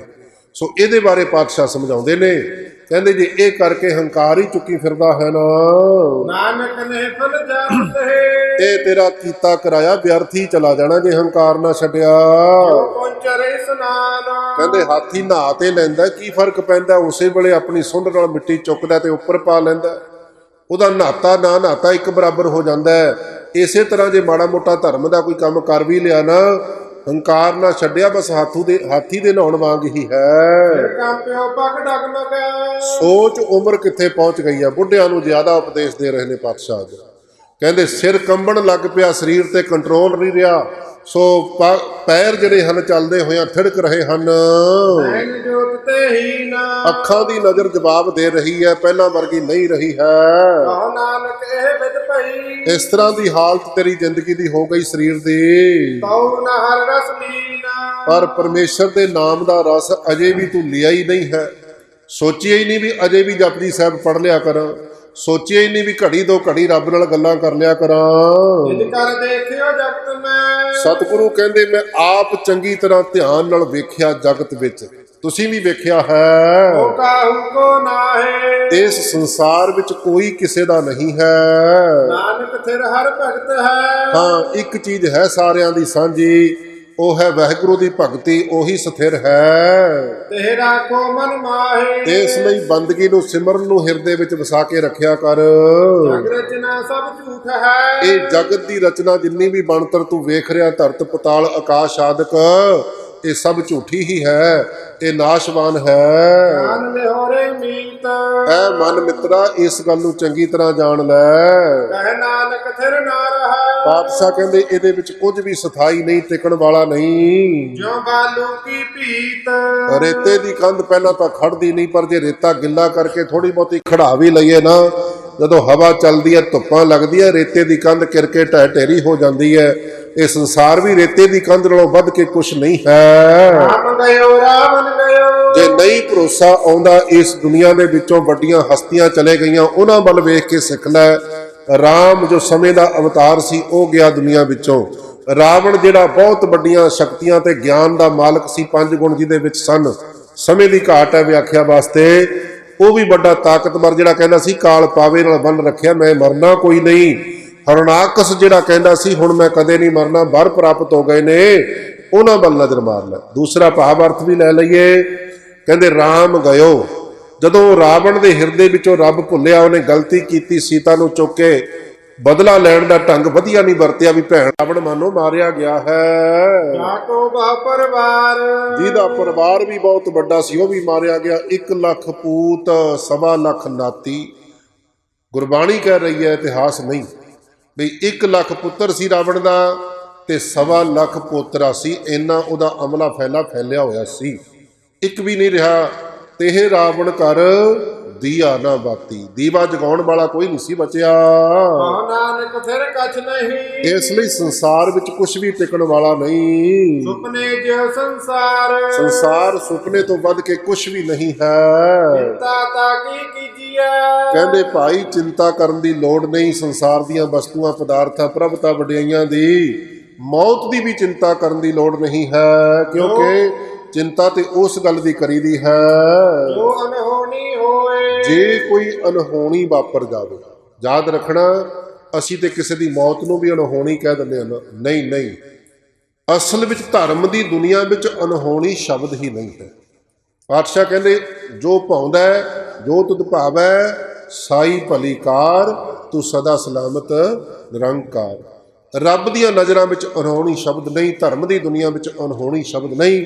ਪਾਤਸ਼ਾਹ ਕਹਿੰਦੇ ਚਿੰਤਾ ਤਾਂ ਕਰੀਏ ਜੇ ਕੁਝ ਅਨਹੋਣੀ ਵਾਪਰੇ, ਹੁੰਦਾ ਸਭ ਕੁਝ ਭਾਣੇ ਦੇ ਵਿੱਚ ਹੈ। ਇਹ ਮਾਰਗ ਸੰਸਾਰ ਕੋ। ਇਹ ਸੰਸਾਰ ਦਾ ਜਿਹੜਾ ਰਸਤਾ ਹੈ ਮਾਇਆ ਵਾਲਾ, ਨਾਨਕ ਤੇਰੇ ਨਹੀਂ ਕੋਈ। ਇਸ ਦੁਨੀਆ ਵਿੱਚ ਕੋਈ ਵੀ ਟਿਕ ਨਹੀਂ ਸਕਿਆ। ਜੋ ਉਪਜਿਆ ਸੋ ਬਿਨਸ ਹੈ। ਜੋ ਵੀ ਉਪਜਿਆ ਪੈਦਾ ਹੋਇਆ ਨਾਸ਼ ਜ਼ਰੂਰ ਹੋਇਆ ਹੈ। ਆਜ ਕੇ ਕਾਲ। ਇਹ ਗੱਲ ਵੱਖਰੀ ਹੈ, ਕੋਈ ਅੱਜ ਮਰਦਾ ਕੋਈ ਕੱਲ ਤੁਰ ਜਾਂਦਾ ਹੈ। ਨਾਨਕ ਹਰ ਗੁਣ ਗਾਏ ਲੈ। ਐ ਮੇਰੇ ਮਨਾ ਪਾਤਸ਼ਾਹ ਕਹਿੰਦੇ ਵਾਹਿਗੁਰੂ ਦੇ ਗੁਣ ਗਾਏ ਲੈ, ਤੂੰ ਗਾ ਲੈ ਜਿੰਨਾ ਛੇਤੀ ਹੋ ਸਕਦਾ ਹੈ। ਛਾੜ ਸਗਲ ਜੰਜਾਲ। ਇਹ ਮਾਇਆ ਦੇ ਵਿਸ਼ੇ ਵਿਕਾਰਾਂ ਦੇ ਜੰਜਾਲ ਨੂੰ ਛੱਡ ਦੇ ਛੇਤੀ। ਦੋਹਰਾ ਦੋਹਰੇ ਦੁਆਰਾ ਦੋਹਰੇ ਦੀ ਚਾਲ ਵਿੱਚ ਸਤਿਗੁਰੂ ਕਿਰਪਾ ਕਰਦੇ ਹਨ। ਬਲ ਛੁੱਟ ਕਿਉ ਬੰਧਨ ਪਰੇ। ਪਾਤਸ਼ਾਹ ਕਹਿੰਦੇ ਜੀਵ ਦਾ ਬਲ ਛੁੱਟ ਰਿਹਾ ਹੈ, ਬੰਧਨ ਪੈ ਰਹੇ ਨੇ। ਇਤਿਹਾਸ ਮੁਤਾਬਕ ਇਹ ਇੱਕ ਸਵਾਲ ਵੀ ਸੀ ਇਸ ਚਿੱਠੀ ਦੇ ਰਾਹੀਂ ਗੁਰੂ ਗੋਬਿੰਦ ਰਾਏ ਜੀ ਨੂੰ। ਮਾਨੋ ਪਾਤਸ਼ਾਹ ਨੇ ਪਰਖਿਆ ਸੀ ਆਪਣੇ ਪੁੱਤਰ ਨੂੰ ਇਸ ਢੰਗ ਦੇ ਨਾਲ ਵੀ ਸਾਡਾ ਬਲ ਛੁੱਟ ਰਿਹਾ ਤੇ ਬੰਧਨ ਪੈ ਗਿਆ, ਅਸੀਂ ਕੈਦ ਦੇ ਵਿੱਚ ਹਾਂ। ਕਛੂ ਨ ਹੋਤ ਉਪਾਏ। ਹੁਣ ਕੋਈ ਉਪਰਾਲਾ ਨਹੀਂ ਹੋ ਸਕਦਾ ਹੈ। ਕਹੋ ਨਾਨਕ ਅਬ ਓਟ ਹਰ। ਫਿਰ ਅਰਦਾਸ ਕਰਦੇ ਨੇ ਵੀ ਵਾਹਿਗੁਰੂ ਹੁਣ ਤੂੰ ਹੀ ਸਹਾਈ ਹੋਵੇਂਗਾ। ਰਾਜ ਜਿਉ ਹੋ ਸਹਾਏ। ਜਿਵੇਂ ਇੱਕ ਹਾਥੀ ਦੀ ਸਹਾਇਤਾ ਕੀਤੀ ਸੀ, ਜਿਹੜਾ ਪਾਣੀ ਦੇ ਜੀਵ ਫੰਦਕ ਨੇ ਫੜ ਲਿਆ ਸੀ ਨਾ, ਜਿਵੇਂ ਉਹਦੀ ਸਹਾਇਤਾ ਕੀਤੀ ਸੀ ਉਸ ਤਰ੍ਹਾਂ ਸਹਾਈ ਹੋਵੋ। ਬਲ ਹੋਆ ਬੰਧਨ ਛੁਟੇ। ਇਹਦੇ ਜਵਾਬ ਦੇ ਵਿੱਚ ਗੁਰੂ ਗੋਬਿੰਦ ਸਿੰਘ ਸਾਹਿਬ ਜੀ ਨੇ ਆ ਅਗਲਾ ਜਿਹੜਾ ਦੋਹਰਾ ਹੈ ਇਹ ਉਚਾਰਨ ਕੀਤਾ ਸੀ। ਤੇ ਭਾਈ ਰੂਪਾ ਨਗਰ ਬਠਿੰਡੇ ਜ਼ਿਲ੍ਹੇ ਦੇ ਵਿੱਚ ਪੈਂਦਾ, ਜਿੱਥੇ ਭਾਈ ਰੂਪ ਚੰਦ ਦੀ ਅੰਸ਼-ਬੰਸ ਵਸਦੀ ਹੈ। ਤੇ ਉਹਨਾਂ ਕੋਲ ਬਹੁਤ ਇਤਿਹਾਸਕ ਪਾਤਸ਼ਾਹ ਦੀਆਂ ਬਖਸ਼ਿਸ਼ਾਂ ਨਿਸ਼ਾਨੀਆਂ ਨੇ। ਉਹਨਾਂ ਕੋਲ ਇੱਕ ਪੁਰਾਤਨ ਸਰੂਪ ਹੈ, ਦਾਸ ਨੇ ਖੁਦ ਦਰਸ਼ਨ ਕੀਤੇ ਨੇ। ਇਸ ਦੋਹਰੇ ਦੇ ਅੱਗੇ ਮਹੱਲਾ 10ਵਾਂ ਲਿਖਿਆ ਹੋਇਆ। ਇਹ ਤੋਂ ਭਾਵ ਹੈ ਵੀ ਅਸਲ ਵਿੱਚ ਇਹ ਭਾਵੇਂ ਪਾਤਸ਼ਾਹ ਨੇ ਆਪ ਨਹੀਂ ਲਿਖਿਆ, ਕੁਝ ਪੁਰਾਤਨ ਜਿਹੜੇ ਉਤਾਰਾ ਕਰਨ ਵਾਲੇ ਸਿੱਖਾਂ ਨੇ ਕਈ ਜਗ੍ਹਾ ਪਾਤਸ਼ਾਹੀ 10ਵੀਂ ਤੇ ਕਈ ਜਗ੍ਹਾ ਮਹੱਲਾ 10ਵਾਂ ਲਿਖਿਆ ਹੈ। ਤੇ ਇਹ ਅਸਲ ਵਿੱਚ ਦੋਹਰਾ ਗੁਰੂ ਗੋਬਿੰਦ ਸਿੰਘ ਸਾਹਿਬ ਜੀ ਮਹਾਰਾਜ ਦਾ ਹੈ ਤੇ ਅਰਥ ਭਾਵ ਦੇ ਵਿੱਚ ਸਮਝ ਆਵੇਗਾ। ਗੁਰਦੇਵ ਕਹਿੰਦੇ ਬਲ ਹੋਆ, ਬਲ ਸ਼ਕਤੀ ਤਾਕਤ ਤੁਹਾਡੇ ਵਿੱਚ ਹੈ ਗੁਰੂ ਪਿਤਾ ਜੀ, ਤੇ ਤੁਸੀਂ ਸਮਰੱਥ ਹੋ। ਸਭ ਕਿਛ ਹੋਤ ਉਪਾਏ। ਬੰਧਨ ਛੁੱਟ ਸਕਦੇ ਨੇ ਤੇ ਸਾਰੇ ਉਪਾਅ ਤੁਸੀਂ ਖੁਦ ਕਰ ਸਕਦੇ ਹੋ। ਨਾਨਕ ਸਭ ਕਿਛ ਤੁਮਰੇ ਹੱਥ ਮੈਂ। ਸਤਿਗੁਰੂ ਜੀ ਸਭ ਕੁਝ ਹੀ ਤੁਹਾਡੇ ਹੱਥ ਵਿੱਚ ਹੈ, ਤੁਸੀਂ ਸਰਬ ਕਲਾ ਸਮਰੱਥ ਹੋ। ਤੁਮ ਹੀ ਹੋਤ ਸਹਾਏ। ਤੁਸੀਂ ਤਾਂ ਖੁਦ ਜੀਵਾਂ ਦੀ ਸਹਾਇਤਾ ਕਰਨ ਵਾਲੇ ਹੋ। ਇਹ ਹੈ ਇਤਿਹਾਸ ਮੁਤਾਬਕ, ਉਥਾਨਕਾ ਮੁਤਾਬਕ। ਹੁਣ ਦੁਆਰਾ ਦੋਹਰਾ ਪੜੋ ਜੀ। ਬਲ ਹੋਆ ਬੰਧਨ ਛੁਟੇ। ਪਾਤਸ਼ਾਹ ਕਹਿ ਰਹੇ ਨੇ ਵੀ ਬਲ ਹੋਵੇ ਜੀਵ ਦੇ ਵਿੱਚ ਤੇ ਬੰਧਨ ਕੱਟਦੇ ਹਨ ਬਲ ਦੇ ਨਾਲ। ਸਭ ਕਿਛ ਹੋਤ ਉਪਾਏ। ਸਾਰੇ ਉਪਾਅ ਹੋ ਜਾਂਦੇ ਹਨ ਬਲ ਨਾਲ। ਨਾਨਕ ਸਭ ਕਿਛ ਤੁਮਰੇ ਹੱਥ ਮੈਂ। ਸਤਿਗੁਰੂ ਕਹਿੰਦੇ, ਦੁਆਰਾ ਦੋਹਰਾ ਪੜਨਾ ਸੀ, ਪਿਛਲੇ ਦੋਹਰੇ ਤੇ ਚੱਕੋ। ਬਲ ਛੁੱਟ ਕਿਉ ਬੰਧਨ ਪਰੇ। ਬਲ ਛੁੱਟ ਜਾਵੇ ਜੀਵ ਦਾ, ਬੰਧਨਾਂ ਵਿੱਚ ਪੈ ਜਾਵੇ ਜੀਵ। ਕਛੂ ਨ ਹੋਤ ਉਪਾਏ। ਕੁਛ ਵੀ ਉਪਰਾਲਾ ਉਹਦੇ ਪਾਸੋਂ ਨਾ ਹੋ ਰਿਹਾ ਹੋਵੇ। ਕਹੋ ਨਾਨਕ ਅਬ ਓਟ ਹਰ। ਉਹ ਅਰਦਾਸ ਕਰੇ ਵਾਹਿਗੁਰੂ ਦੇ ਚਰਨਾਂ ਦੇ ਵਿੱਚ। ਗੱਜ ਜਿਉ ਹੋ ਸਹਾਏ। ਵਾਹਿਗੁਰੂ ਜੀ ਤੁਹਾਡਾ ਹੀ ਆਸਰਾ, ਤੁਸੀਂ ਹਾਥੀ ਵਾਂਗ ਸਹਾਇਤਾ ਕਰੋ। ਇਹ ਜੀਵ ਅਰਦਾਸ ਕਰੇ, ਬਲ ਹੋਆ ਬੰਧਨ ਛੁਟੇ। ਉਹਦੇ ਵਿੱਚ ਬਲ ਭਰ ਜਾਂਦਾ। ਸਤਿਗੁਰੂ ਸਮਰੱਥਾ ਬਖਸ਼ ਦਿੰਦੇ ਹਨ ਤੇ ਬੰਧਨ ਕੱਟ ਦਿੰਦੇ ਹਨ। ਸਭ ਕਿਛ ਹੋਤ ਉਪਾਏ। ਸਾਰੇ ਹੀਲੇ ਵਸੀਲੇ ਹੋ ਜਾਂਦੇ ਹਨ। ਨਾਨਕ ਸਭ ਕਿਛ ਤੁਮਰੇ ਹੱਥ ਮੈਂ। ਮੇਰੇ ਵਾਹਿਗੁਰੂ ਜੀ ਸਭ ਕੁਝ ਤੁਹਾਡੇ ਹੱਥ ਵਿੱਚ ਹੀ ਰੱਖਿਆ। ਤਾਕਤਾਂ ਸ਼ਕਤੀਆਂ ਸਿੱਧੀਆਂ ਤੁਹਾਡੇ ਕੋਲ ਹਨ। ਤੁਮ ਹੀ ਹੋਤ ਸਹਾਏ। ਤੁਸੀਂ ਹੀ ਜੀਵ ਦੇ ਸਹਾਈ ਬਣਦੇ ਹੋ। ਸੋ ਗੁਰਦੇਵ ਪਾਤਸ਼ਾਹ ਗੁਰੂ ਅਰਜਨ ਦੇਵ ਸਾਹਿਬ ਦੇ ਬਚਨ ਆਪਾਂ ਪੜ੍ਹਦੇ ਹਨ। ਜਾ ਕੋ ਮੁਸ਼ਕਲ ਅਤ ਬਨੈ ਢੋਈ ਕੋਇ ਨਾ ਦੇ, ਲਾਗੂ ਹੋਏ ਦੁਸ਼ਮਨਾ ਸਾਕ ਪੇ ਭੱਜ ਖਲੇ, ਸਭੋ ਭੱਜੈ ਆਸਰਾ ਚੁੱਕੈ ਸਭ ਅਸਰਾਓ, ਚਿਤ ਆਵੈ ਉਸ ਪਾਰ ਬ੍ਰਹਮ ਲੱਗਾ ਨਾ ਤਤੀ ਵਾਓ। ਕਿਰਪਾ ਕਰਦੇ ਹਨ। ਸੰਗ ਸਖਾ ਸਭ ਤਜ ਗਏ। ਜਿਸ ਵੇਲੇ ਸਾਰੇ ਸੰਗੀ ਸਾਥੀ ਵੀ ਸਾਥ ਛੱਡ ਜਾਣ, ਉਹ ਨਾ ਨਿਭਿਓ ਸਾਥ। ਉਸ ਵੇਲੇ ਮੌਤ ਦੇ ਸਮੇਂ ਧੀਆਂ ਪੁੱਤਰ ਵੀ ਛੱਡ ਗਏ। ਸੋ ਭੈਣ ਭਰਾ ਮਿੱਤਰ ਸਭ ਛੱਡ ਗਏ। PGI ਦੇ ਡਾਕਟਰਾਂ ਨੂੰ ਕਹਿ ਦਿੱਤਾ ਵੀ ਹੁਣ ਤੁਸੀਂ ਉਹ ਕਰ ਸਕਦੇ ਆ ਜੋ ਕਰਨਾ। ਛੱਡ ਗਏ ਨਾ ਸਾਥ। ਆਖਰ ਨੂੰ ਡਾਕਟਰ ਕਹਿੰਦੇ ਸਾਡੇ ਵੀ ਹੱਥ ਖੜੇ, ਉਹ ਵੀ ਸਾਥ ਛੱਡ ਗਏ। ਦਵਾਈਆਂ ਹਾਜ਼ਰ ਸੀ, ਮਸ਼ੀਨਾਂ ਹਾਜ਼ਰ ਸੀ, ਕਿਸੇ ਚੀਜ਼ ਦੀ ਘਾਟ ਨਹੀਂ, ਐਕਸਪਰਟ ਹਾਜ਼ਰ ਸੀ, ਪਰ ਹੱਥਾਂ ਵਿੱਚ ਮੌਤ ਹੋ ਗਈ ਹੈ ਨਾ। ਗੁਰਦੇਵ ਕਹਿੰਦੇ ਇਸ ਤਰ੍ਹਾਂ ਸਾਰੇ ਸਾਥ ਜਦੋਂ ਛੱਡਦੇ ਹਨ, ਕੋਈ ਵੀ ਉਸ ਵੇਲੇ ਨਾਲ ਨਹੀਂ ਨਿਭਦਾ ਹੈ। ਕਹੋ ਨਾਨਕ ਇਹ ਬਿਪਤ ਮੈਂ। ਇਸ ਵਿਪਤਾ ਦੇ ਸਮੇਂ ਦੇ ਵਿੱਚ ਏਕ ਏਕ ਰਘਨਾਥ। ਰਘੁਨਾਥ ਪਰਮੇਸ਼ਰ ਵਾਹਿਗੁਰੂ ਦਾ ਆਸਰਾ ਹੀ ਲੈਣਾ ਬਣਦਾ ਹੈ। ਨਾਮ ਰਹਿਓ ਸਾਧੂ ਰਹਿਓ। ਦੁਨੀਆ ਦੇ ਅੰਦਰ ਪਰਮੇਸ਼ਰ ਵਾਹਿਗੁਰੂ ਦਾ ਨਾਮ ਸਦੀਵੀ ਹੈ। ਨਾਮ ਜਪਣ ਵਾਲੇ ਸਾਧੂ ਜਨ ਅਮਰ ਹੋ ਜਾਂਦੇ ਹਨ। ਰਹਿਓ ਗੁਰ ਗੋਬਿੰਦ ਜਾਂ ਫਿਰ ਪਰਮੇਸ਼ਰ ਵਾਹਿਗੁਰੂ ਗੋਬਿੰਦ ਜਿਹੜਾ ਹੈ ਆਪ ਅਮਰ ਸਰੂਪ ਹੈ, ਕਹੋ ਨਾਨਕ ਇਹ ਜਗਤ ਮੈਂ ਜਾਂ ਫਿਰ ਇਸ ਜਗਤ ਵਿੱਚ ਆ ਕੇ ਕਿਸੇ ਨੇ ਜਿਨ ਜਪਿਓ ਗੁਰ ਮੰਤਰ ਗੁਰ ਮੰਤਰ ਵਾਹਿਗੁਰੂ ਜਪ ਲਿਆ ਹੈ। ਵਾਹਿਗੁਰੂ ਵਾਹਿਗੁਰੂ ਇਸ ਤਰ੍ਹਾਂ ਪਿਆਰ ਨਾਲ ਜਪਿਆ ਹੈ। ਨਾਮ ਨਾਮ ਔਰ ਮੈਂ ਗਇਓ ਔਰ ਮੈਂ ਹਿਰਦੇ ਦੇ ਵਿੱਚ ਜਿਨ੍ਹਾਂ ਨੇ ਪਰਮੇਸ਼ਰ ਦਾ ਨਾਮ ਗ੍ਰਹਿਣ ਕੀਤਾ ਹੈ, ਜਾ ਕੈ ਸਮ ਨਹੀਂ ਕੋਏ ਉਹਦੇ ਬਰਾਬਰ ਦਾ ਸੰਸਾਰ ਵਿੱਚ ਕੋਈ ਦੂਜਾ ਨਹੀਂ ਹੋ ਸਕਦਾ। ਜੇ ਸਿਮਰਤ ਸੰਕਟ ਮਿਟੈ ਜਿਸ ਵਾਹਿਗੁਰੂ ਦਾ ਸਿਮਰਨ ਕਰਨ ਦੇ ਨਾਲ ਸਾਰੇ ਸੰਕਟ ਖਤਮ ਹੋ ਜਾਂਦੇ ਨੇ। ਦਰ ਸੋ ਤੁਹਾਰੋ ਹੋਏ ਵਾਹਿਗੁਰੂ ਜੀ ਤੁਹਾਡੇ ਦਰਸ਼ਨ ਹੁੰਦੇ ਹਨ।